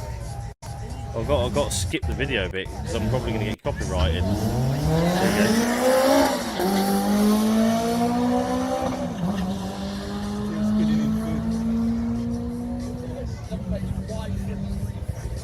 This was his best run, I think. Was it? Was it? Oh, no, it wasn't. Ooh. Ooh wee. Put it in the air. Compose a beat. Right, well, I think that's going to be it for pub chat. I fancy getting on the Forza because I need a wee and a smoke, and then I'm going to get my wheel and everything all set up. In fact, I can set the wheel up now. Then I'm going to hit up some Forza 5. So whoever's got it, let's go. There we Tibbs, talk to me, son. You're on it, ain't you? I've just jumped off for a minute, but I'll be going back on it. I'll be going back on it. I didn't know when you were sort of stopping your thing, so I came off it. I was getting a bit bored of me. To be fair, I could have quite happily gone on Horizon an hour ago, but we got on to stuff, innit? Oh, sorry, I turned up. Oh, there you go. It's the racing rig out from under the desk onto the desk.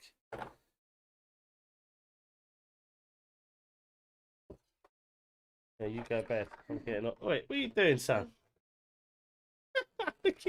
Just your head is a tail light. I'm a tail light. I thought you was gonna get in the chat, Lewis. What do you mean you don't know? You don't know what? You don't know anyone? I don't know if I'm gonna know. You don't know anyone that's online? Nice. Well, I didn't know anybody once. Yeah, I didn't know anybody once. They were the good old baddie days. Huh? Oh God, what has Do I even use Microsoft it? done Yeah. to this I've been using it all store? night. Yeah. And as you are there, who wants to be beer assistant? Yeah, don't argue. No need to argue. Oh, I'm just trying to tighten Yeah, up the my Microsoft handbrake. store is now horrible. What story? The Microsoft store is now very, very horrible. Oh no, they've messed it up. They've done away with the thing. I reckon I alerted them to that fuck up. You know. Dad? You probably did. Side of it. Read. Open your bit. You have to hold the bottle at the bottom, mate. Leverage angles. I like the fact that on the system requirements it says this product should work on your device. Yeah, it should. It should work on everybody's devices, but it fucking doesn't. Dad. Side of it. Hang on, what are you saying, dude? Does that say something? It says if Dad can't fix it, then no one can. Yeah. Dad, have you ever Well, many used people that would argue with properly? that statement. Have you ever used this? Not as an actual spanner, no. Supposed to go. No. It won't stick either. The magnets aren't strong enough. Alright, whatever. What it all? What's it all? Right. Okay. I'm gonna be ready for the skids in a minute now. Huh? Won't fit on. Won't work on the fridge. Well, no, it sticks to the fridge, just not very well. It's on it. Yeah, but the magnets, like, if you move the fridge a bit violent, that fucker's on your toes. God. Game is so broken, it's unbelievable. Right. I might end this stream and start a new one just so I can split them up. Just in case anybody wants to see what's occurring with. Ooh, 36 FPS now, Justin, apparently. 36? 36 now. Oh, that's what it chose. That's today's selection. Yeah, today's selection is 36, 48, 72, 144. I've not started the game today, but yesterday when I did start the game, it had chosen me 22 as the day's number. Fucking ridiculous, isn't it? Got a mind of its own, mate. full on mind of its fucking own. Shit, we've done nearly 3 hours, boys. Crikey. Right, well, if anybody has actually watched any of this, thank you. And if you didn't, hit that like button because apparently it does good stuff for the YouTubes. I used to own a 6-speed manual 2JZ Supra. Yee ski. You used to. We need pictures of that. Carlos said he's got pictures of it. Yeah, sold it for $9,000. It's now worth 45. Yeah, don't go there, dude, because it just hurts, mate. Like, just don't. Single turbo kit, big brakes. You want to break those fingers? AM ECU, Ah. fuel system, add all the bits. Add all the bits with it. Standalone fuel management, NOS fogger system. Not a bad way to spend $10,000. Right. Okay, I'm going to end this stream off, and I might start one up just for the Forza. Turner Goes. Oh, hello. Hello. He's just arrived. I'm just shutting down this stream. I'm going to start another one because we're going to whack Forza on, but Oh God. we're going to call it "Who Can Moan the Loudest About Forza." Yeah. Oh, mate, that's not even really a contest. You've already Central. fucking won that. I was going to say I'm pretty much guaranteed a gold medal there. Dad, it could be a skid. Mm-hmm. I don't know. I'm good. I'm complaining already because mine's just stuck in a loading screen again. Right. Peace out on the live stream. Do the like and all of that jazz, and yeah.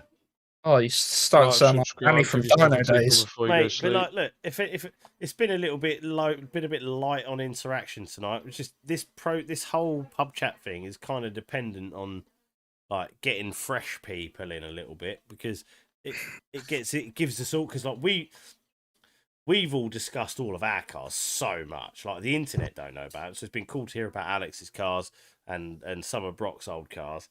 Fucking yours hell, you last be here week all as night well. with Alex's cars, mate. Well, yeah, and your cars last week, but obviously as a group, like us 5-6 people, we've done all that to death. So it's kind of nice to hear people like Tom coming on to hear about his experience and his car and whatever. But I kind of didn't promote it enough this week on Instagram. I didn't really get anybody on board. Didn't push it. I had a long day at work today. Really couldn't be asked the whole streaming thing anyway. But we're still here. But yeah, so maybe. We'll give it a break for a week. We'll try and get some half decent content planned and have a bit more of a juicy plan with stuff going forward. Big, but for now, juicy. big. This is big. I've got a lovely sound effect for that. I've got a big bucket. I'm still sound stuck effect. in a Yeah, loading with it. screen. I'm partial to what they refer to as a big bucket. I need to replay Try it. turning it off and on again, bro. There we go. How many times? I'm partial to what they refer to as a big bucket. It's partial to The what red they refer wine to- sauce. No. This is the one I remixed. It's quite partial to a big bucket. Quite partial to a big bucket. Oh, the tongue was big. Yeah. Got youngster dear. here going. This tango is big. That was what I was saying. Right, okay, we're going. We're still waffling. Right, I'm gonna give it Big 10 minutes. tango. I'm gonna get Forza going, and then maybe whack a Forza stream up on the YouTube, which I've never done. See how that goes down. Normally do this gaming malarkey on Twitch, but whatever. Adios, amigos. Peace out, everyone. No one else saying goodbye, just me, is it? Bye. But, Ciao.